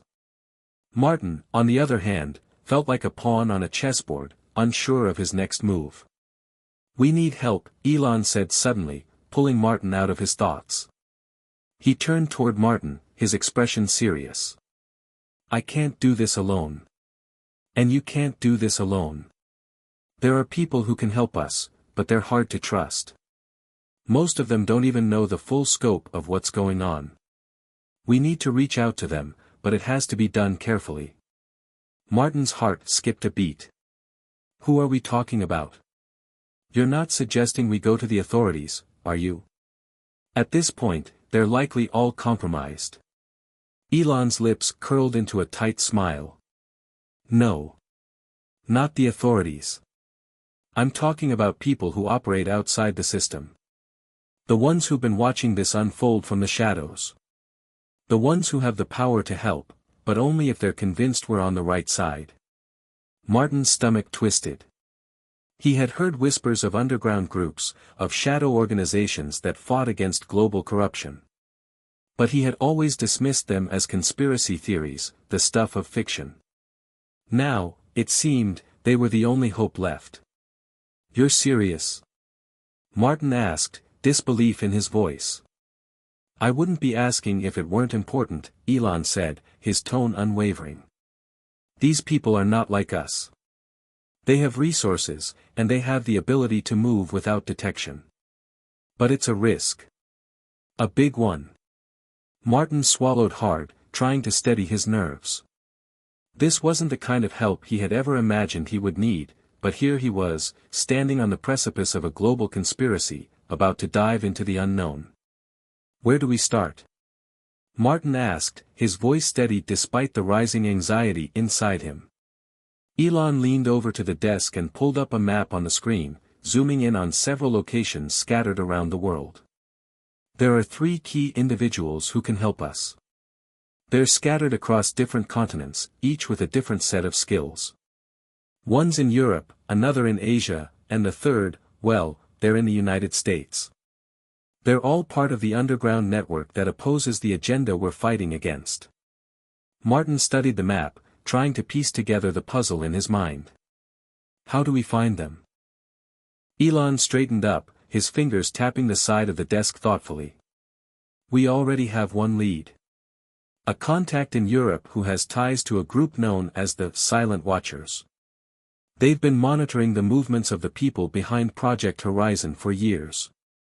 If we can get to them, we might be able to uncover more information and gather the evidence we need." A shiver ran down Martin's spine. The name sounded ominous, like something out of a spy thriller. Silent Watchers. It was hard to believe that such groups existed in the shadows, monitoring the world's power structures, ready to strike when the time was right. "Are you sure they'll help us?" Martin asked. Elon hesitated for a moment. "I can't say for certain. But it's the best chance we've got." Martin thought about the danger. If they were wrong, if they couldn't convince these underground groups to help, they would be on their own, completely vulnerable to the forces behind Project Horizon. Still, he didn't see another choice. It wasn't as if he could go back to his old life, to the comfort of his office or his usual cases. That world no longer existed for him. "All right," Martin said, his decision made. "We find these people, and we convince them to help. But how do we get in touch?" Elon's eyes glinted with a hint of something, knowledge, experience, maybe even a touch of danger. "That's the tricky part. These groups don't operate with regular means of communication. We have to make contact the old-fashioned way. Secure, encrypted messages. Codes. Disguises." Martin's jaw tightened. It was becoming clearer that nothing about this fight would be easy. But what choice did he have? The stakes were higher than he could have ever imagined. "How long do we have?" Martin asked. Elon corrected him with a small smile. "You can call me Elon now. We're in this together, after all. Martin nodded, though his mind was still focused on the task at hand. How much time do we have before this project goes live? Elon's face darkened. The plan is already in motion. We don't have months. We have weeks, maybe days. Martin felt his heart race as the weight of the timeline hit him. Days. Only days to stop a global conspiracy that had been years in the making. The pressure felt suffocating. We'll start with Europe, Elon continued, his voice steady. I'll arrange for us to meet with the contact, but you'll need to stay low. We'll need to keep moving fast and keep our heads down. If we make one mistake, everything we've learned could be wiped out. This is a delicate operation, and it's not just our lives at risk. Martin nodded, though his thoughts were spinning. Keep low. Stay hidden. Trust no one. It was all starting to feel like a game, a deadly game with no rules, no breaks. And he was right in the middle of it. All right, Martin said, his voice quieter now. Let's get started. Elon gave a quick nod and began typing rapidly on the computer. We leave tomorrow. Pack light. We're going to need everything we have to stay one step ahead of them. As Elon's fingers flew over the keyboard, sending encrypted messages and arranging meetings, Martin took a moment to absorb the gravity of the situation. The fight was no longer just about uncovering corruption, it was about stopping a plan that could change the world forever. For the first time since all of this had started, Martin understood just how deep the conspiracy went. They were about to dive into the shadows, where the rules were different and the danger was ever present. But they had no other choice. They were going in. And they would either succeed, or they would never be heard from again. The next day came quickly, and with it, a feeling of impending danger that seemed to hang in the air like a storm ready to break. Martin had only packed a small bag, just the essentials. Clothes, a few documents, his phone, encrypted, of course, and his passport. Elon had already made the arrangements.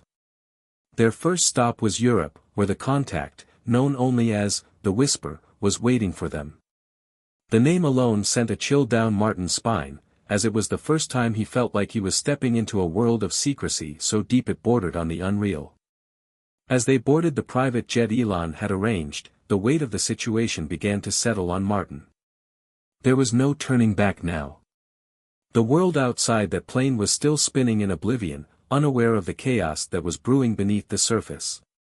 He could almost imagine the headlines, the frenzy when everything finally came to light. But for now, all he could do was trust Elon. And that felt like a bigger leap of faith than he had ever made before. Elon, ever the cool strategist, sat across from Martin, his face a mask of calm as the jet soared into the sky. He was going over encrypted messages, no doubt finalizing their plans with their unknown allies. Martin watched him for a moment, trying to gauge the man who had already led him into this dangerous game. Elon had been nothing but direct and honest, but the stakes were now so high that Martin found himself questioning everything, even the few things that had seemed certain. You seem quiet, Elon remarked after a while, glancing up from his screen. Something on your mind? Martin didn't hesitate. This whole thing is insane, Elon. It's hard to grasp. One moment, I'm an attorney in a comfortable office, the next, I'm part of a global resistance. It's like we're in the middle of a thriller, but it's real. And it's happening right now. Elon chuckled darkly, his eyes narrowing. It's not a thriller, Martin. It's reality. You're in it now, whether you like it or not. And reality doesn't offer second chances. Martin's stomach tightened at his words. It felt like they were hurtling towards something that could either be their salvation or their destruction, and there was no way to control which one it would be. The flight lasted for several hours, with only a few quiet exchanges between them. Martin tried to make sense of everything, the conspiracy, the secret organizations, the powerful people who wanted to remake the world in their own image. But the more he tried to piece it all together, the more fragmented it seemed. Elon, for all his brilliance, was right. They were up against something far larger than they could have imagined. They landed in a small private airport in a remote part of Europe. The place was quiet, almost too quiet, with only a few dark cars parked along the perimeter. As they disembarked, the chill of the early morning air hit Martin, and he pulled his coat tighter around himself, trying to shake the unease that had settled deep within him. "Stay close," Elon whispered as they moved toward a waiting black SUV. The driver, a man with a dark hat pulled low over his face, didn't say a word as they slid into the back seat. The only sound was the hum of the engine and the occasional flick of the windshield wipers against the rain. As they drove through the empty streets, Martin couldn't help but glance around. Every building, every person they passed seemed to be part of some hidden landscape, a world that wasn't meant for him to see. The deeper they went, the more he felt like an intruder, like a guest in a house that wasn't his. The SUV finally stopped in front of an old, nondescript building on the outskirts of a sleepy town. There was nothing special about it, just a brick structure with dark windows and a faded sign that read, "Investments and Consulting." It could have been a warehouse, or a small business, or even an office building. To anyone else, it would have looked like nothing more than an ordinary part of the landscape. But Martin knew better now. "This is it?" he asked, his voice barely above a whisper. Elon gave a small nod. "The whisper is inside. He's the contact we need to speak with. Don't be fooled by his reputation. He's not some shadowy figure who talks in riddles. He's just incredibly cautious. And smart. You'll see." Martin followed Elon as they walked up the dimly lit steps and through the front door. The air was thick with anticipation, and Martin's mind raced with questions. Who exactly was the Whisper? And how would this encounter change everything? He didn't know, but he was about to find out. Inside, the room was sparse and functional. There were no decorations, no frills. Just a table, a few chairs, and an old man sitting at the center of it all. His face was weathered, his eyes sharp and calculating. He didn't stand when they entered, nor did he offer a greeting. "You're late," he said, his voice gravelly, almost a growl. "We had a few things to arrange," Elon replied calmly. "But we're here now." The man studied them both carefully before speaking again. "I don't trust easily. Especially not people who think they can change the world. But you've been persistent. And persistent people have a way of getting to the truth. So, let's see if your story matches what I've heard." Martin shifted uncomfortably, unsure how to respond. But Elon, as always, was composed. "We need information," Elon said, his voice steady. "About Project Horizon. About the people behind it. And we need your help." The Whisper's eyes narrowed. "You're looking to expose the powers that be, huh? You don't know what you're asking for. They're not just going to roll over. There's a reason why this has stayed hidden for so long." Martin felt a twinge of unease, but he pressed on. "We're not asking for anything that isn't already ours. The truth. We just need the information to stop it before it's too late." The old man studied him for a long moment before leaning back in his chair, his fingers tapping on the armrest. Finally, he spoke, his voice low. "You've got guts, I'll give you that," he said. "But guts alone won't save you from what's coming. You're going to need more than that. And you're going to need to trust me." Elon glanced at Martin, his face unreadable. Then, he turned back to the Whisper. "We're ready," Elon said firmly. The Whisper nodded slowly. "Then welcome to the fight. But remember, once you're in, there's no going back." As he stood to lead them deeper into the building, Martin's heart raced. He had crossed the threshold now, into a world of shadows, where allies and enemies were indistinguishable. It was no longer about uncovering corruption, it was about survival. And as they followed the Whisper into the unknown, Martin knew one thing for sure: nothing would ever be the same again.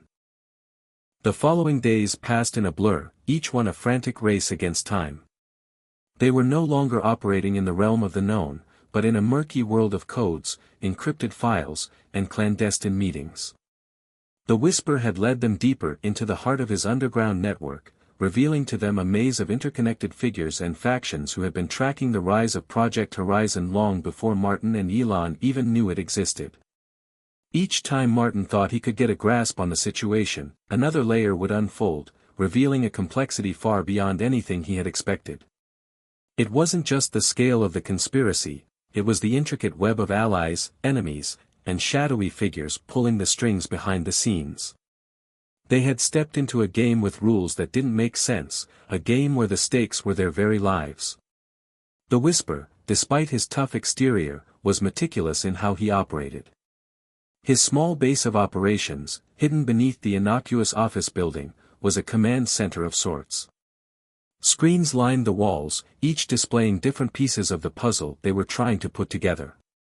The names of powerful figures flickered across the monitors: politicians, businessmen, intelligence officers, each one linked to Project Horizon in some way.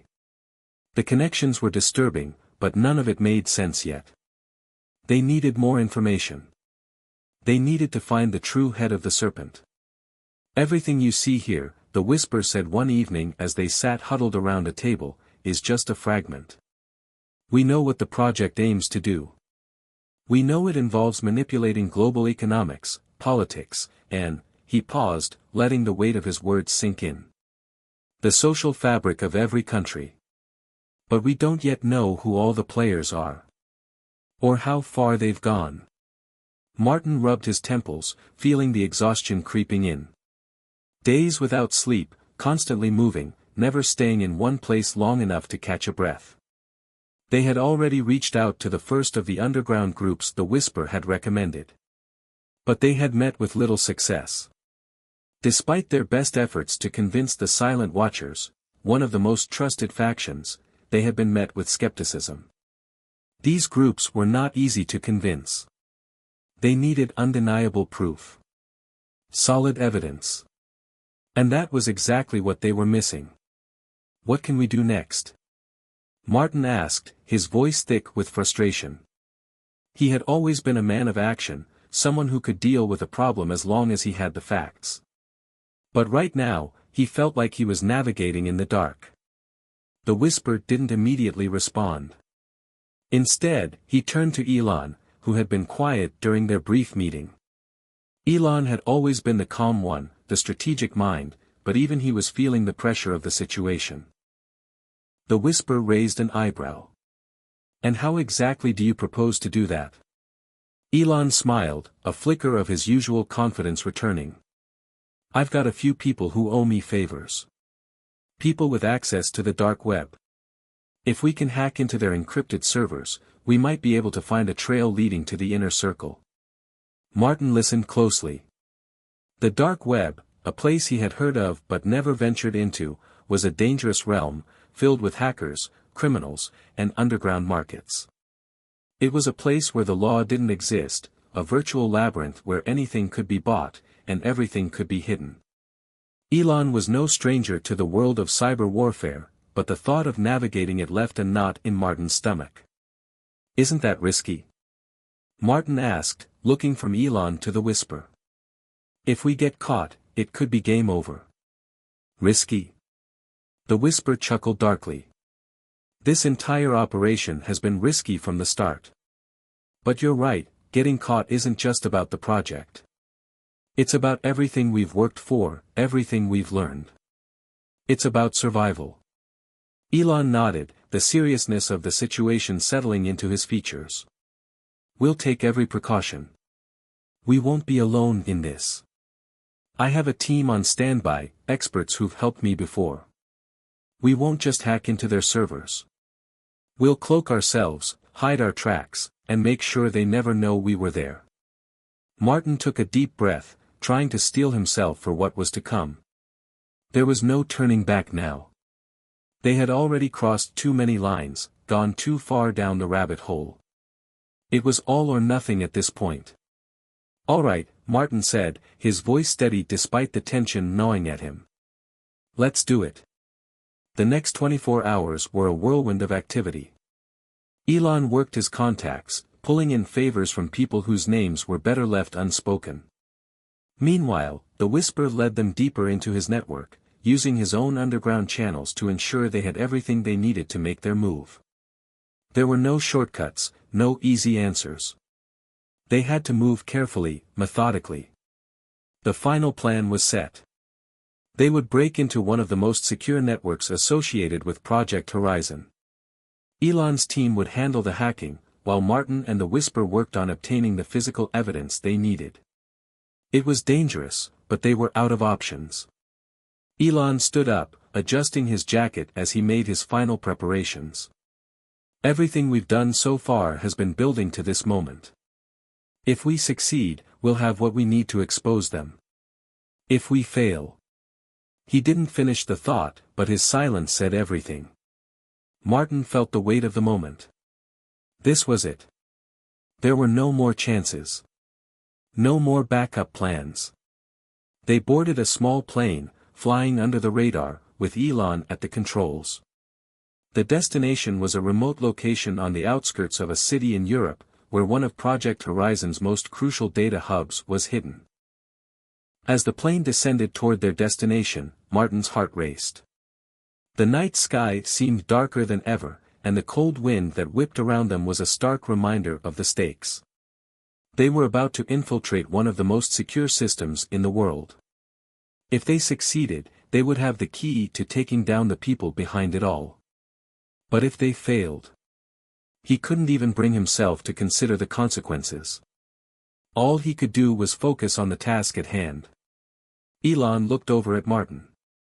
You ready for this? Martin nodded, his hands clenched into fists. Let's finish this. And with that, they prepared to dive headfirst into the darkness, where no one could hear them scream. The hours leading up to their arrival felt like an eternity. The plane descended slowly, its engines muffled by the high altitude, casting the landscape below into a silhouette of shadows. Elon's eyes remained focused on the controls, his calm demeanor belying the intense situation they were about to face. Martin, on the other hand, could barely sit still. His mind raced with possibilities, his thoughts bouncing from one worst-case scenario to the next. Every part of this mission felt like a tightrope walk, one wrong move and they could plummet into the abyss. The plane touched down on a small, isolated airstrip nestled between jagged hills. There was no one around. No signs of life. The perfect location for something so covert. Elon cut the engines, and a heavy silence enveloped the cabin. The glow of the dashboard was the only light between them, casting an eerie glow on their faces. This is it, Elon said, his voice a low whisper as he glanced at Martin. We go in fast, and we get out even faster. Martin nodded, his pulse quickening. What's the plan? Elon stood up, gathering his gear. First, we access their data hub. My team has already set up the initial access point. We'll be inside their system within the next hour. You and the Whisper will handle the physical retrieval. There's a vault in the facility that houses the critical files we need. We grab them, and we're out. The simple clarity of Elon's plan didn't make it feel any easier. Everything about this mission screamed danger, danger that, even if they succeeded, could result in a complete collapse of everything they'd built. Let's move, Martin said, his voice steady as he stood up to join Elon. He could hear his own heartbeat pounding in his ears. The SUV waiting for them on the tarmac was already loaded with the necessary equipment. The driver, a man with no name and no history, nodded wordlessly as they climbed in. The Whisper was already inside, his eyes sharp and watchful, as always. Everything's in place, the Whisper muttered, looking at Elon. We've got a small window. Once we start, there's no stopping. As the SUV sped toward their target, Martin's mind raced again. The data they were after, this was more than just files or emails. These were the blueprints, the codes, the very plans behind Project Horizon. If they could extract it, they would have the ultimate leverage. They'd finally have the evidence needed to take down the powerful forces orchestrating this global manipulation. Yet, despite the urgency of the mission, Martin couldn't shake the feeling of being watched. There was something about the way the city loomed in the distance, its streets empty, its buildings dark, that made him feel like they were entering enemy territory. They were walking into the belly of the beast, and nothing was guaranteed. The black SUV made its way through narrow, winding streets, eventually stopping at a hidden entrance beneath a steel door. The building they had reached was an inconspicuous industrial facility, one that, on the surface, could have been a storage warehouse or a factory. But underneath, it was a fortress. Elon and the Whisper stepped out first, moving with purpose, while Martin followed close behind. The door to the facility was secured by a high-tech biometric lock. But that wasn't a problem. Elon had anticipated this. With a simple press of a button on his wrist device, the door clicked open, revealing a dimly lit hallway beyond. The air was stale, the building eerily quiet except for the faint hum of machinery in the distance. As they moved deeper into the facility, Martin could feel his senses heightening. His footsteps were muffled against the concrete floor, but every creak of a pipe or distant rattle of metal felt like it could be a warning. "Stay close," the Whisper hissed, glancing back at them. "We're not alone in here. They'll be monitoring the system. If we're not careful, we'll trip an alarm." They moved cautiously, following the narrow hallway until they reached a set of heavy steel doors.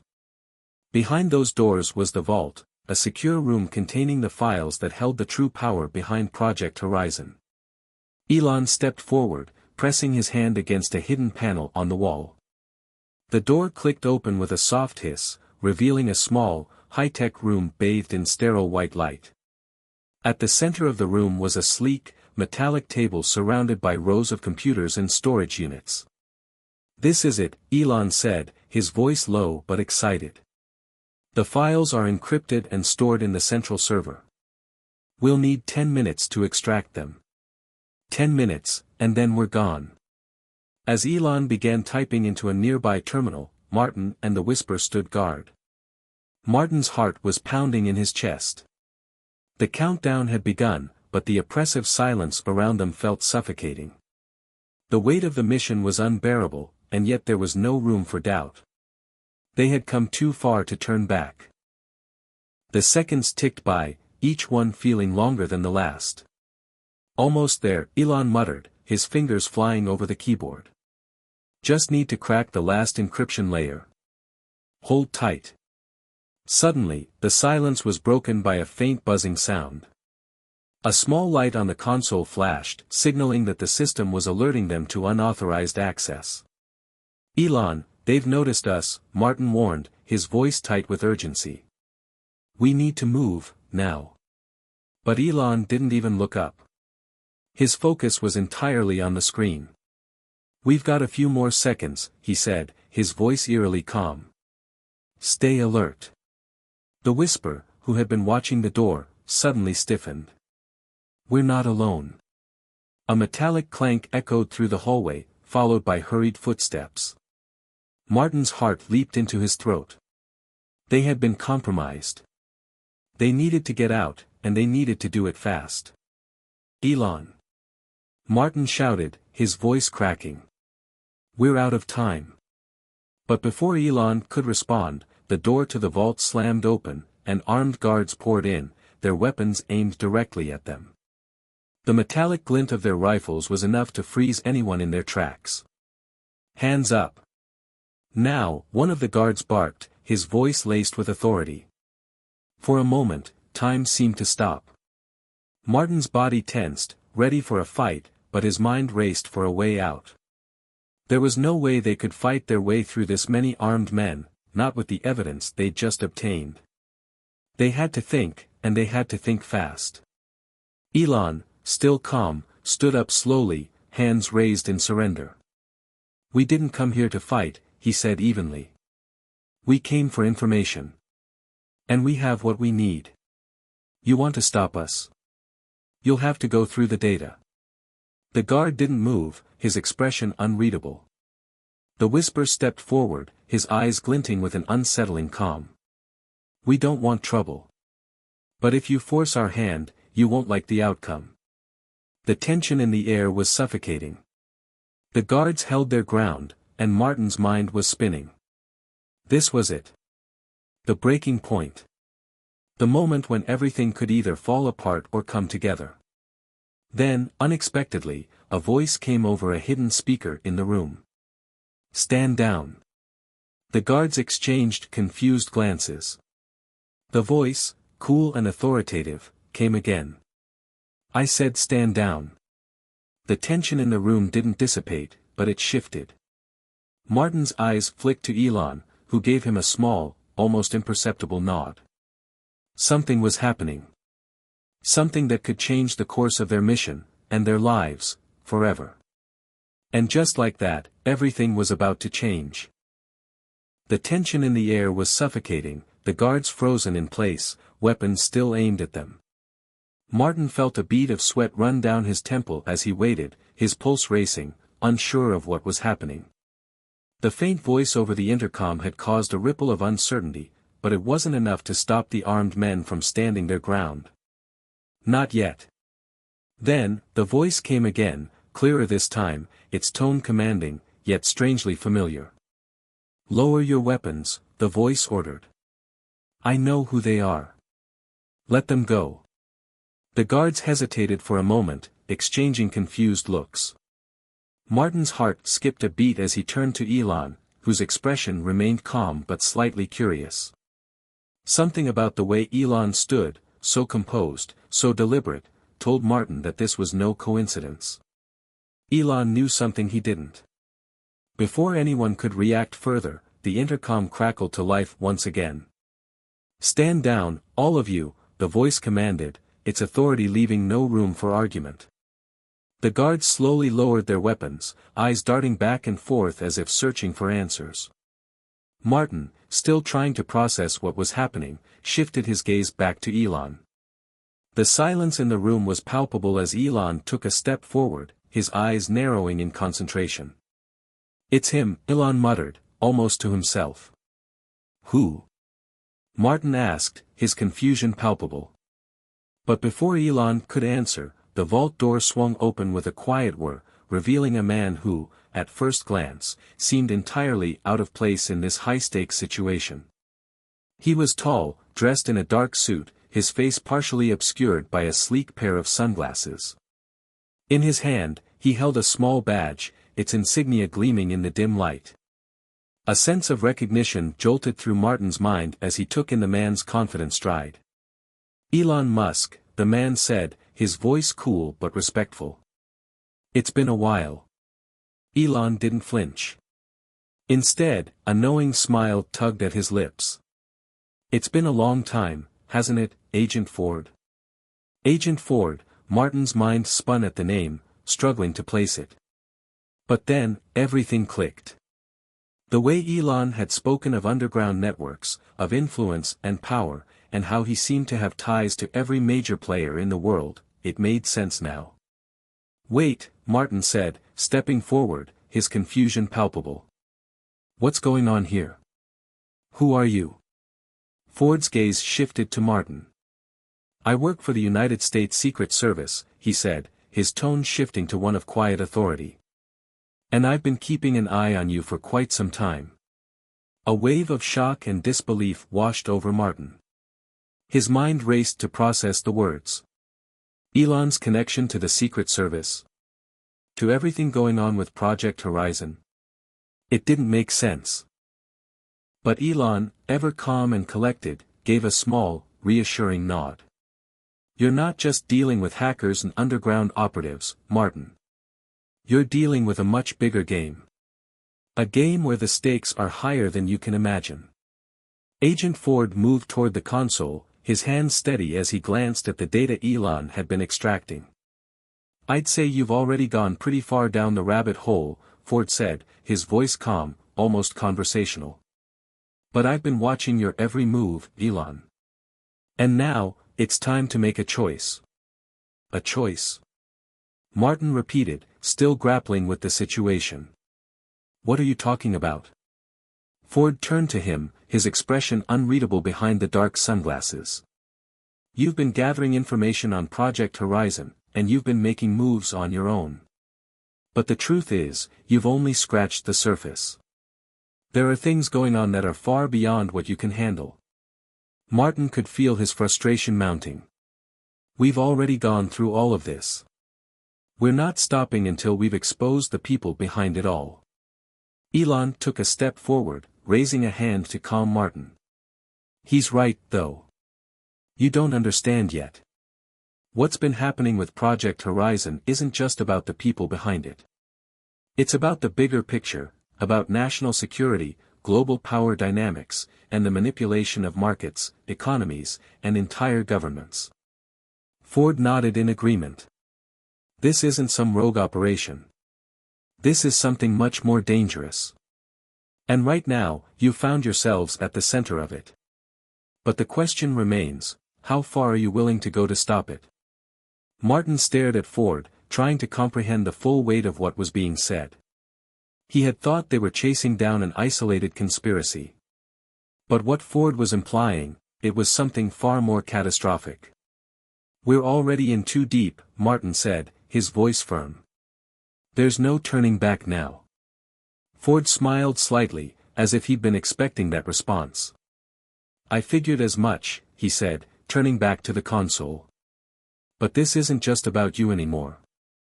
This isn't even just about Elon. There are others involved, much bigger players who've been pulling the strings for decades. And if you're not careful, you'll become pawns in a game far beyond your control. The implications of Ford's words hit Martin like a punch to the gut. He had always known that things were bigger than they seemed, but now it felt like the rug had been pulled out from under him. The web of conspiracies, the power players, the manipulation of entire societies, it was all connected. And they were standing at the eye of the storm. I'm not a pawn, Martin said, his voice resolute. I'm doing this because it's the right thing. I'm not going to stop until I've seen this through. Elon glanced at Martin, his expression one of quiet admiration. I know, Martin. But the truth is, the only way you'll stop them is by playing the game on their terms. Ford, who had been silently observing, stepped forward, sliding the badge into his jacket pocket. And that's why I'm here, he said. I've got a proposal. You and I, Elon, we've got history. I've been on your side before. But this time, you can't do it alone.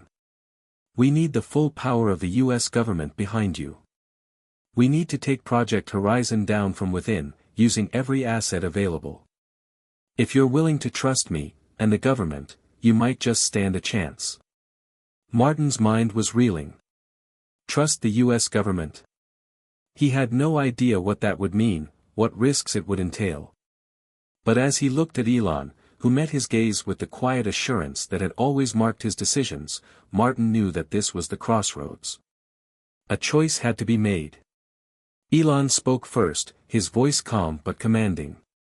We'll play by your rules, Ford. But we do this our way. We don't just want to take down Project Horizon, we want to expose everything. All the corruption. All the lies. And we do it on our terms. Ford didn't hesitate. Agreed. But remember, this isn't just about taking down a few bad actors. It's about rewriting the future. Martin swallowed hard, understanding the weight of the decision he was about to make. The path ahead was unclear, dangerous, and fraught with uncertainty. But one thing was for certain, there was no going back. We're in, Martin said finally. Let's take them down. The room fell silent, the weight of the moment settling in. The game had changed, and they were no longer just players, they were now contenders in the fight for the world's future. And with that, they prepared for the final confrontation. The choice had been made. The path ahead wasn't just uncertain, it was fraught with peril, and it could lead them to a place where they could lose everything. But there was no turning back now. The stakes had shifted. The game wasn't about exposing a conspiracy anymore. It was about survival. About power. About who would control the future. As the weight of their decision settled in, Martin could feel the intensity of the moment pressing in on him. They weren't just fighting against Project Horizon anymore, they were about to face something far bigger, something far more dangerous. The government, the corporations, the clandestine networks, all of it. They were no longer just players in this game, they were the pawns. And yet, as unsettling as it was, Martin felt a spark of determination. They had the evidence. They had the leverage. They could still bring it all crashing down. Elon, now completely aligned with Ford, turned to him. "You've been through a lot, Martin. You're not the same man who walked into that courthouse a few months ago. But you have something they don't, the will to push forward when everyone else falters. That's why we need you now." Martin nodded, taking in Elon's words. The weight of the mission was on him, but it wasn't just about him anymore. It was about the world. About the people who had no idea what was happening behind closed doors. They had to fight not just for themselves, but for everyone who had been manipulated by the powers that be. "We move fast," Ford said, interrupting the moment. His tone had shifted from casual to businesslike. "This isn't just about gathering intel anymore. We need to act. They'll be on to us soon." Martin's gaze shifted back to the vault's terminal, where Elon had been pulling the final piece of data. The files. The blueprint that would bring down the entirety of Project Horizon. "We're good here," Elon said, standing up straight, his hands brushing off the dust from the console. "Everything we need is here." The rest of the team was already preparing to leave, loading up the data, checking weapons, and securing the rest of the facility. They had an exit strategy ready, but there was one problem: Agent Ford had been right.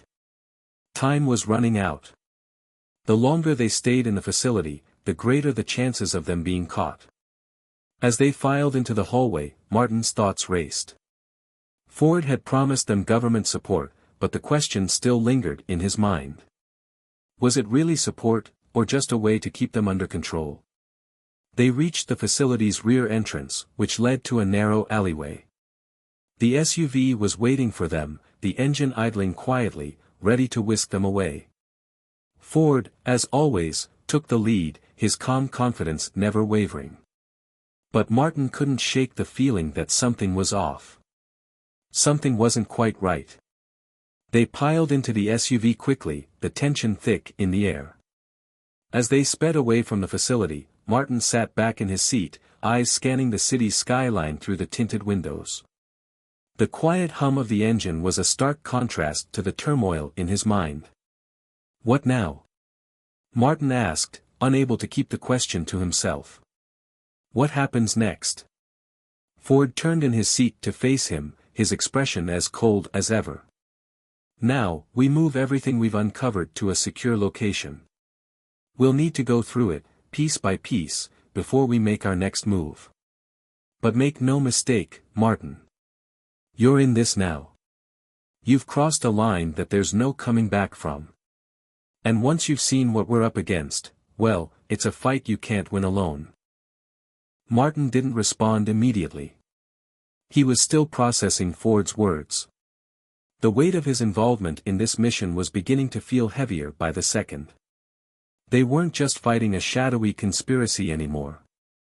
They were taking on an entire system. A system that had been built for decades, if not centuries. "How much do you really know about Project Horizon?" Martin asked, his voice steady.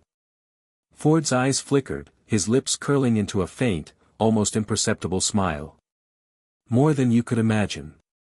But there's a lot you still don't understand. Project Horizon isn't just about controlling people, it's about controlling history itself. They've been rewriting the rules, shifting the power balances, and manipulating entire economies for far longer than anyone realizes." Martin's stomach churned at the thought. It sounded like a dystopian nightmare, one where every aspect of society was carefully curated, every choice orchestrated to maintain power. And they were about to expose it all. To tear down the system that had been built on lies and deceit. As the SUV made its way through the city, they turned into a nondescript building, an old warehouse that looked as if it had been abandoned for years. The driver pulled up to a hidden garage, and the group disembarked, entering the building through a side door that led to a small elevator. The door to the elevator closed silently, and they descended deep beneath the building. When the elevator finally came to a stop, the doors slid open to reveal a secure underground facility. The air was thick with the smell of old machinery and disinfectant. The walls were lined with servers, monitors, and workstations. It felt like a secret command center, a place where the most sensitive information in the world was being handled. Elon looked around with a satisfied nod. "This is where it all comes together," he said, his voice filled with a sense of finality. Ford stepped ahead, moving toward a control panel. "We need to analyze everything from scratch. We don't know who we can trust at this point. Anyone in our ranks could be compromised." That statement hit Martin hard. They weren't just up against shadowy figures in the background, they were up against everyone. Every person who had been a part of Project Horizon, from the top down, was potentially an enemy. He had trusted people like Ford, but now it was clear, nothing was certain anymore. "We need to move fast," Ford continued. "If we're going to expose this, we can't waste any more time." Elon and Martin exchanged a look. They were in too deep now, and the truth was becoming undeniable. This wasn't just about exposure anymore, it was about taking down an entire system. And to do that, they would need more than just information. They would need allies. Real allies. "I'll get in touch with the people I trust," Elon said, his voice firm. "But we need to be prepared. If Project Horizon isn't already aware of what we're doing, they will be soon." Ford nodded, then turned to leave. "I'll be in touch with our government contacts. We'll need to get the ball rolling as soon as possible." As Ford walked away, Martin turned to Elon, his expression hardening. "We don't stop until this is over," he said, his voice filled with resolve. "We expose everything. We take them down." Elon gave him a small, knowing smile. "I wouldn't want it any other way." The wheels were in motion now. And no matter what it took, they would bring Project Horizon to its knees. The underground facility hummed with life. The sterile, fluorescent lights flickered overhead as Martin, Elon, and Agent Ford stood around a table covered with a mess of digital screens, files, and intricate maps. The vast room, cold and clinical, felt like the heart of a machine, precise, methodical, and terrifyingly impersonal. It was a stark contrast to the intensity of their mission, which had now moved from the abstract to the imminent. Martin scanned the room, noting the flurry of activity around him. A handful of operatives were working silently at their stations, poring over data, analyzing reports, and cross-referencing satellite feeds. There was an undeniable urgency in the air, time was not on their side. "Everything's ready," Ford said, his voice cutting through the silence. He had donned a tactical headset, looking every bit the part of a seasoned government agent. "We've isolated the critical data from Project Horizon's servers. Now, we just need to figure out how deep the rabbit hole goes." Martin nodded. "How long before we have actionable intelligence?" Elon, who had been observing the servers, turned to him. "We'll have something within hours, maybe sooner. But the bigger issue is this: we need to move fast before Project Horizon realizes we're on to them." Ford stepped forward, his face serious. "The first move is to break the facade. We expose their inner circle. Whoever is pulling the strings needs to be named, exposed, and publicly accountable." Martin felt his stomach churn. Exposing the inner circle was a dangerous play, it meant bringing everything into the light. But it was necessary. They had no choice now but to tear down the empire that had been manipulating the world from behind the scenes. But Elon wasn't done yet. "We can't stop with the names," he added. "We have to unravel their entire operation. We've seen glimpses of it, how it's entangled in politics, finance, intelligence, and even technology. We've got to understand how the system works at every level, or we'll be fighting blind. Ford's eyes narrowed. Agreed. But we also need to be careful. There are people inside the government who are tied up in this. We can't just trust anyone, especially after what we've uncovered so far. Martin turned to face Elon. How do we even start? We're dealing with a global network here. The people behind Project Horizon are untouchable. Elon, however, didn't flinch. He walked over to the data center and pressed a few keys, bringing up a set of encrypted files. This is what we've been after. It's a list of names, but more importantly, it's a roadmap of their entire operation. Every market, every country, every political movement that's been infiltrated or influenced. We'll use this to track them down. Ford moved closer, scrutinizing the data. His eyes widened slightly, though he kept his composure. I've seen pieces of this. But this is bigger than anything we thought. Martin's gaze shifted to the map on the screen, where red dots indicated areas of global influence, connected by lines that looked like a spider's web, stretching across continents. It was an interconnected system of power that spanned everything from corrupt politicians to corporate CEOs, all operating under the umbrella of Project Horizon. The web was far-reaching, its influence everywhere.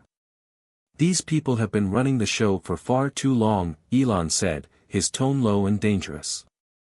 We're not just pulling the strings. We're cutting them. Ford looked up from the data. And if we're wrong about any of this, if we go public with this information, it'll be more than just a scandal. It'll be a war. Martin felt the weight of Ford's words. They weren't just challenging a corrupt system, they were putting a target on their backs, not just from those who stood to lose everything, but from those who controlled the world from the shadows. The ramifications of their actions could send shockwaves across the globe. That's why we need to make our move now, Martin said, his voice firm. We can't waste any more time. We need to get the public on our side before they spin this narrative in their favor. Elon's eyes met Martin's, the unspoken understanding passing between them. This wasn't just about making a difference. This was about reshaping everything. It was about challenging the very foundations of the systems they trusted, and dismantling them one layer at a time.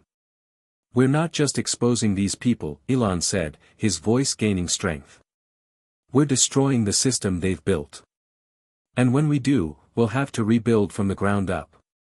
Ford leaned back in his chair, his expression thoughtful. And when that happens, we'll need to make sure the right people are in charge. The last thing we need is another corrupt system taking its place. The conversation paused as everyone took in the gravity of what was at stake. The world as they knew it could never be the same. And as the clock ticked down, they needed to act swiftly. Just as Ford was about to speak again, one of the operatives at a nearby station called out. "Sir, we've got a potential breach. Someone's trying to access our systems. They've detected the data transfer." The room froze. A breach. They were compromised. "Lock it down," Ford barked, his voice suddenly sharp. "Get everyone on high alert. Elon, Martin, we need to get out of here. Now." Elon didn't hesitate. He grabbed his bag from the table, already processing the next steps in his mind. Martin's heart raced as he followed Elon toward the exit. But as they moved, Ford stayed behind, barking orders into his headset. He was ready to fight, to protect the mission at all costs. As they reached the exit, Martin caught a glimpse of the underground facility's monitors, screens flashing with codes and warning messages. They were in the middle of a high-stakes game, and the enemy had already found them. "Get to the car," Ford commanded. "We'll cover you. But be ready, this could get ugly fast." Martin nodded, adrenaline coursing through him as they exited the building. He couldn't shake the feeling that this was just the beginning, that the real battle was only about to begin.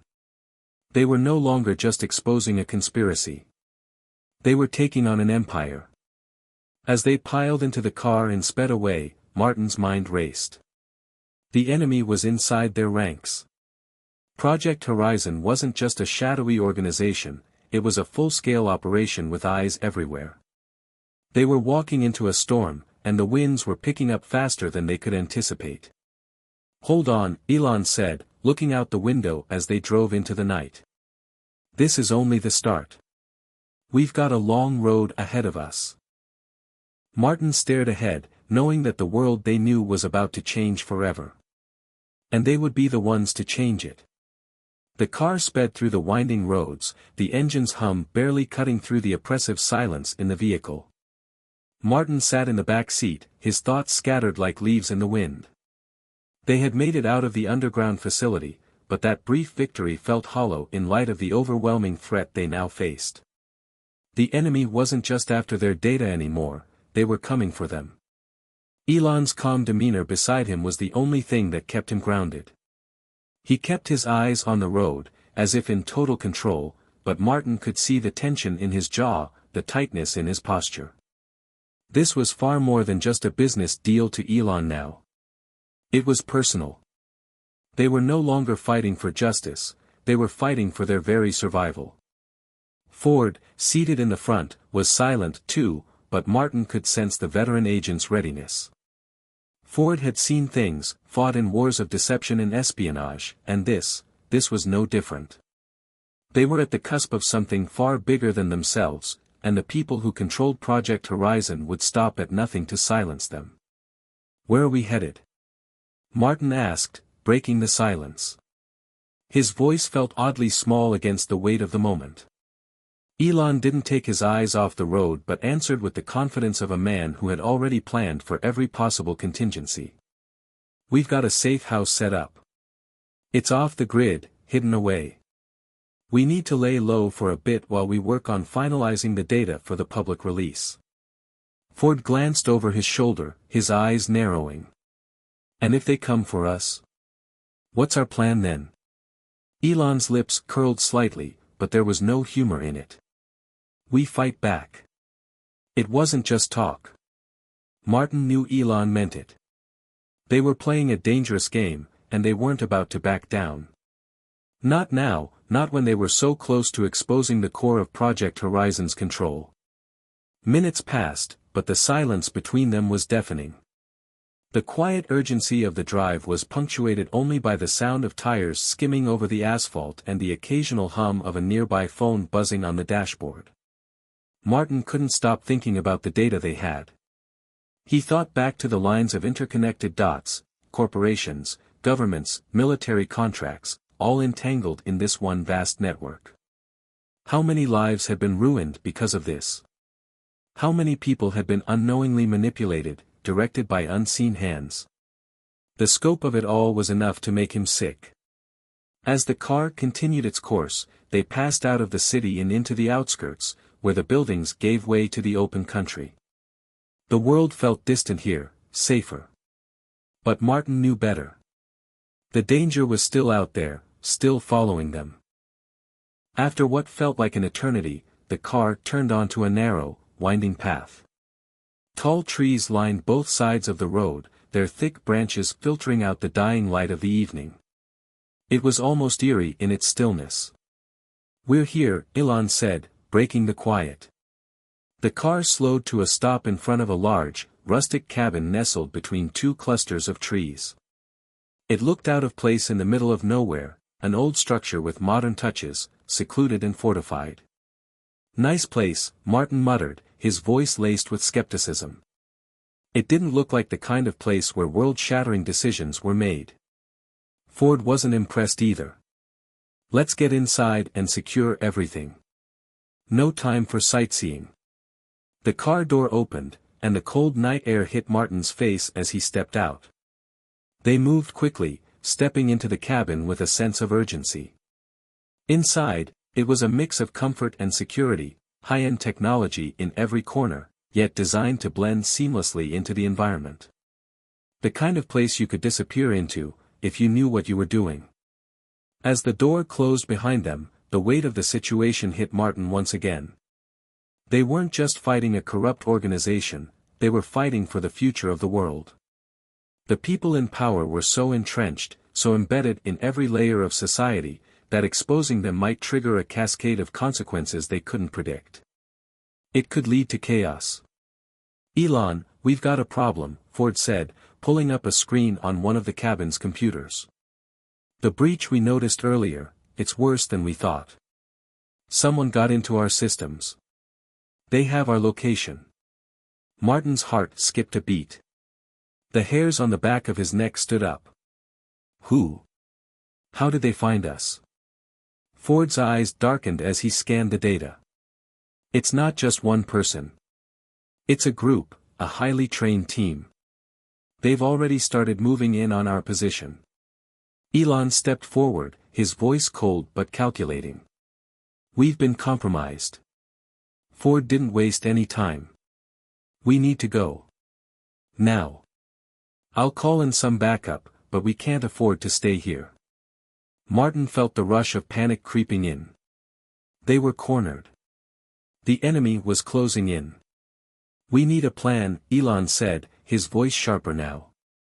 "We can't keep running forever. We have the data. We need to expose it before they can shut us down." Ford's eyes flickered with a glint of understanding. "You're right. But we have to make sure they don't take us down first." Without another word, they moved into action. Ford began securing the cabin, checking for hidden exits and double-locking doors. Elon worked quickly at the control panel, pulling up encrypted data and setting up secure communication lines. But it was Martin who felt the weight of the decision. They could expose the truth. They could bring down Project Horizon. But at what cost? What if they were too late? What if their every move had already been anticipated? The next few minutes felt like hours. Every second that passed added more weight to their situation. The silence in the cabin was almost suffocating. "Backup's on the way," Ford said, his voice tight. "But we need to buy them time. Get ready to move. If they've already found us, they won't stop until we're either dead or in custody." As the first sounds of distant engines echoed through the trees, Martin felt a shift deep inside.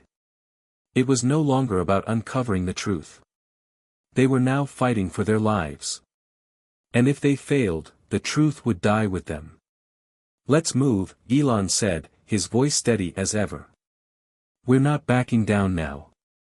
Not when we're so close."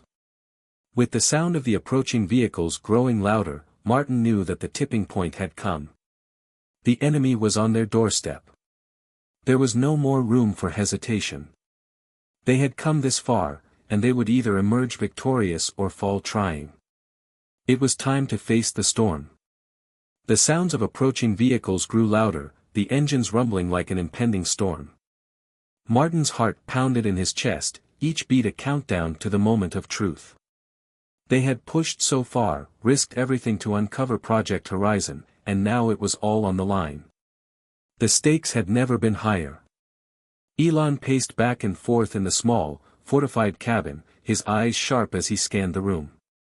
Ford stood by the window, peering out into the gathering darkness, his hand gripping his firearm with practiced precision. Every move was calculated. Every sound, a potential threat.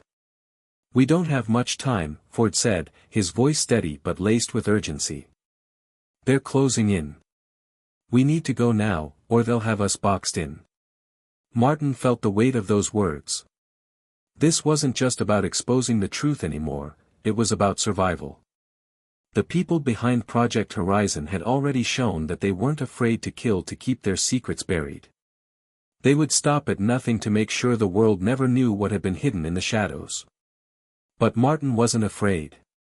Not anymore. Not after everything they had uncovered.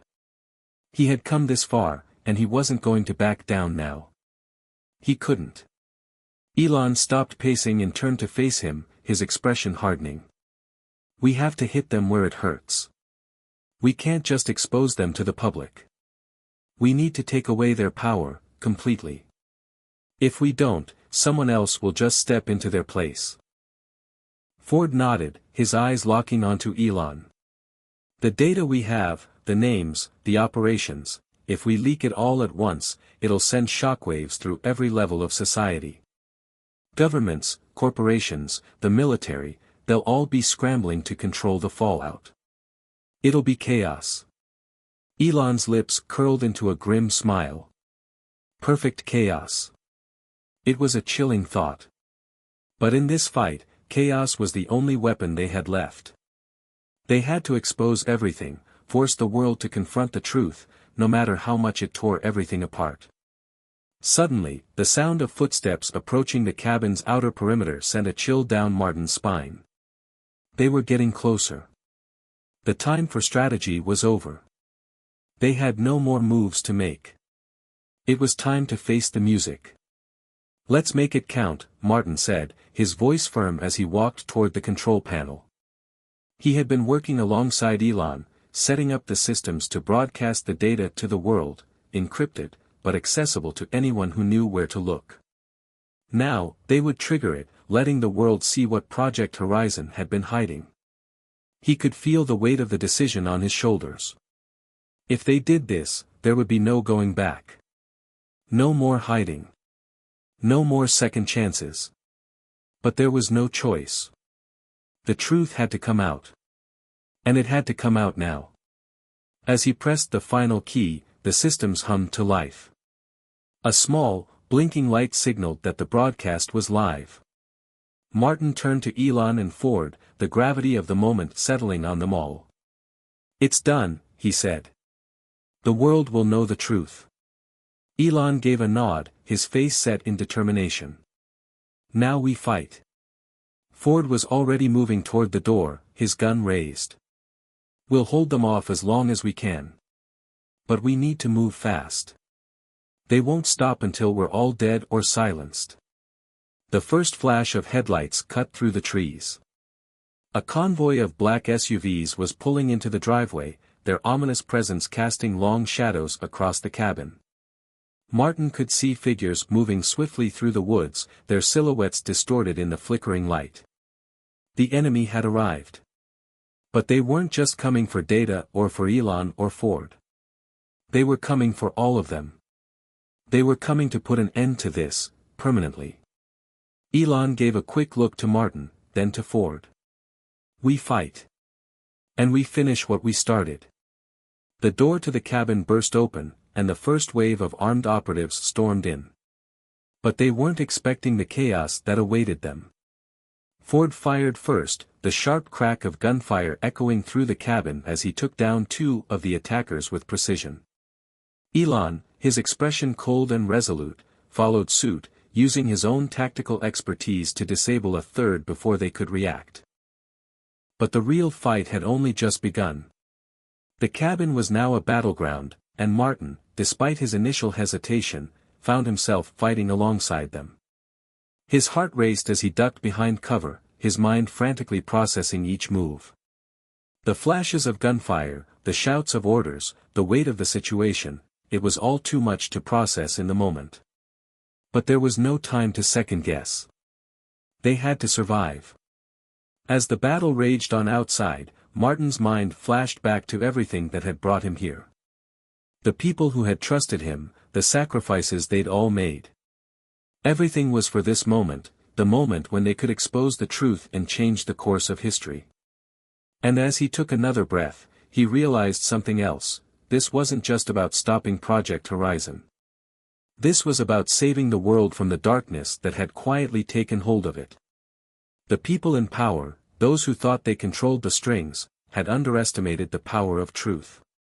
As the last of the operatives fell, the cabin fell silent, save for the sound of heavy breathing and the distant hum of the system still broadcasting.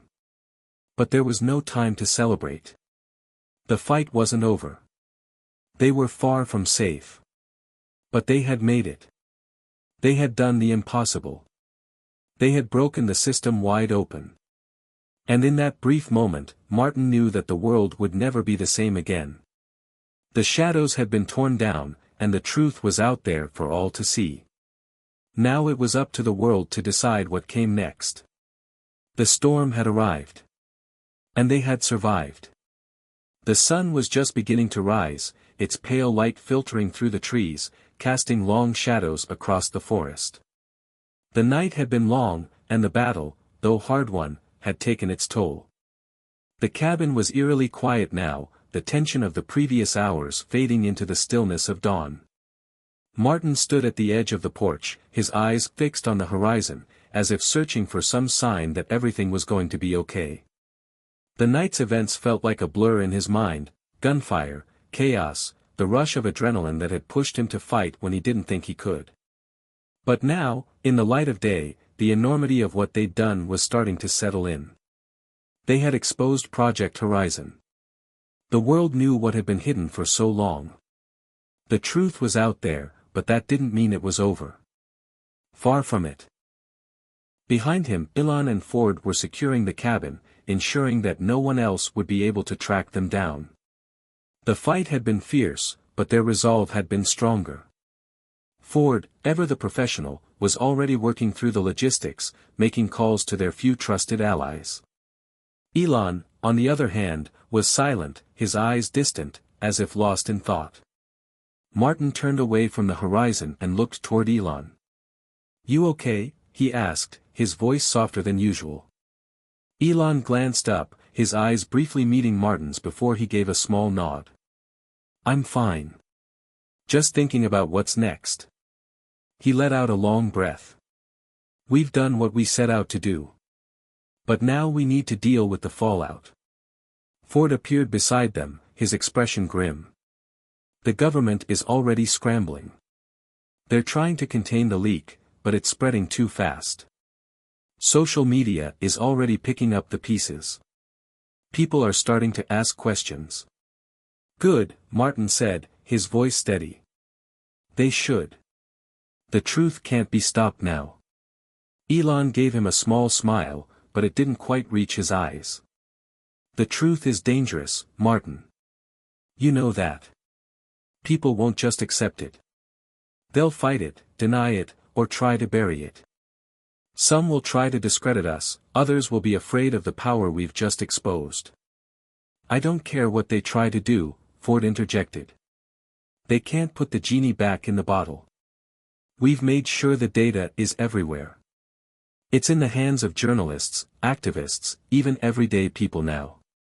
The cat's out of the bag." Elon was quiet for a moment, as if considering Ford's words. "Maybe. But there's still a lot of power at play. People who won't let go without a fight." Martin looked out into the woods again, his mind racing. The enormity of what they had just done was starting to sink in. They hadn't just exposed corruption, they had disrupted an entire system, a network so deeply entrenched that it affected nearly every part of the world. Governments, corporations, military operations, it was all linked. And now it was all laid bare. But the bigger question lingered in the air: what happened next? "What do we do now?" Martin asked, breaking the silence. Elon turned to him, a hint of a smile tugging at his lips. "Now we wait. The world will react in its own time, but we've done our part. The rest is up to the people." Ford stepped forward, holding up a phone. "The media is already calling. They want interviews, statements. Some of the bigger news outlets are already talking about how they can help spread the story, make sure the information doesn't get buried." Martin frowned, unsure. What if they twist the story? What if they turn it into something else? Something they can control? Elon's smile widened, though it was still tinged with caution. "It doesn't matter what they do.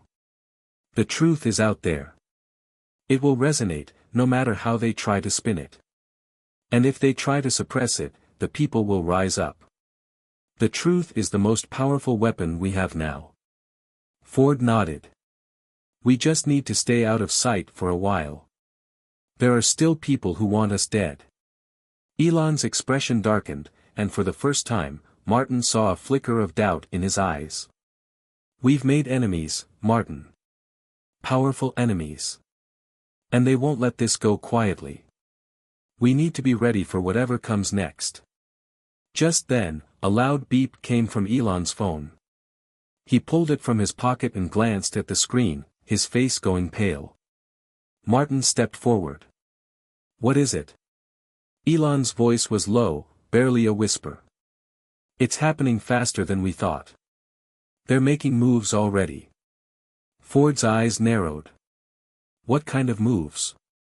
"They're consolidating their power," Elon said, his voice tight. "The governments, the corporations, everyone involved in Project Horizon, they're trying to regroup. They're going to fight back, and they'll do whatever it takes to keep control." Martin's stomach churned. "How long do we have before they come for us?" "Not long," Elon replied, looking out over the forest. "We need to prepare for the worst." Ford stood tall, his posture unwavering. "We've been through worse. And we've come out alive. We'll do it again." For a moment, the three of them stood in silence, the weight of the moment pressing down on them. The world had just been given a glimpse of its own truth, but now it was up to them to ensure that truth wouldn't be buried. They had taken a stand, and the consequences were just beginning to unfold. "I think it's time we moved," Elon said, breaking the silence. "We can't stay here forever. We need to get to our next location, prepare for what comes next. But we can't do it alone. We'll need allies, people who can help us take this to the next level." Ford nodded, pulling up a new set of coordinates on his phone. "I've got a few contacts in the underground. They're going to help us spread the word, get this story to places where it can't be suppressed. But we need to stay ahead of them." Martin's mind was racing. "So this isn't over yet?" Elon met his eyes, a flicker of determination in his gaze. "No, Martin. It's just beginning." And with that, the three of them turned toward the distant road, the path ahead uncertain but filled with the weight of purpose. They had lit the spark. Now, it was time to watch the world burn. The battle for the future had only just begun. Hit subscribe and leave a comment with where you're watching from. This story might just spark a new beginning. What's one thing that always pushes you forward, even when things get tough?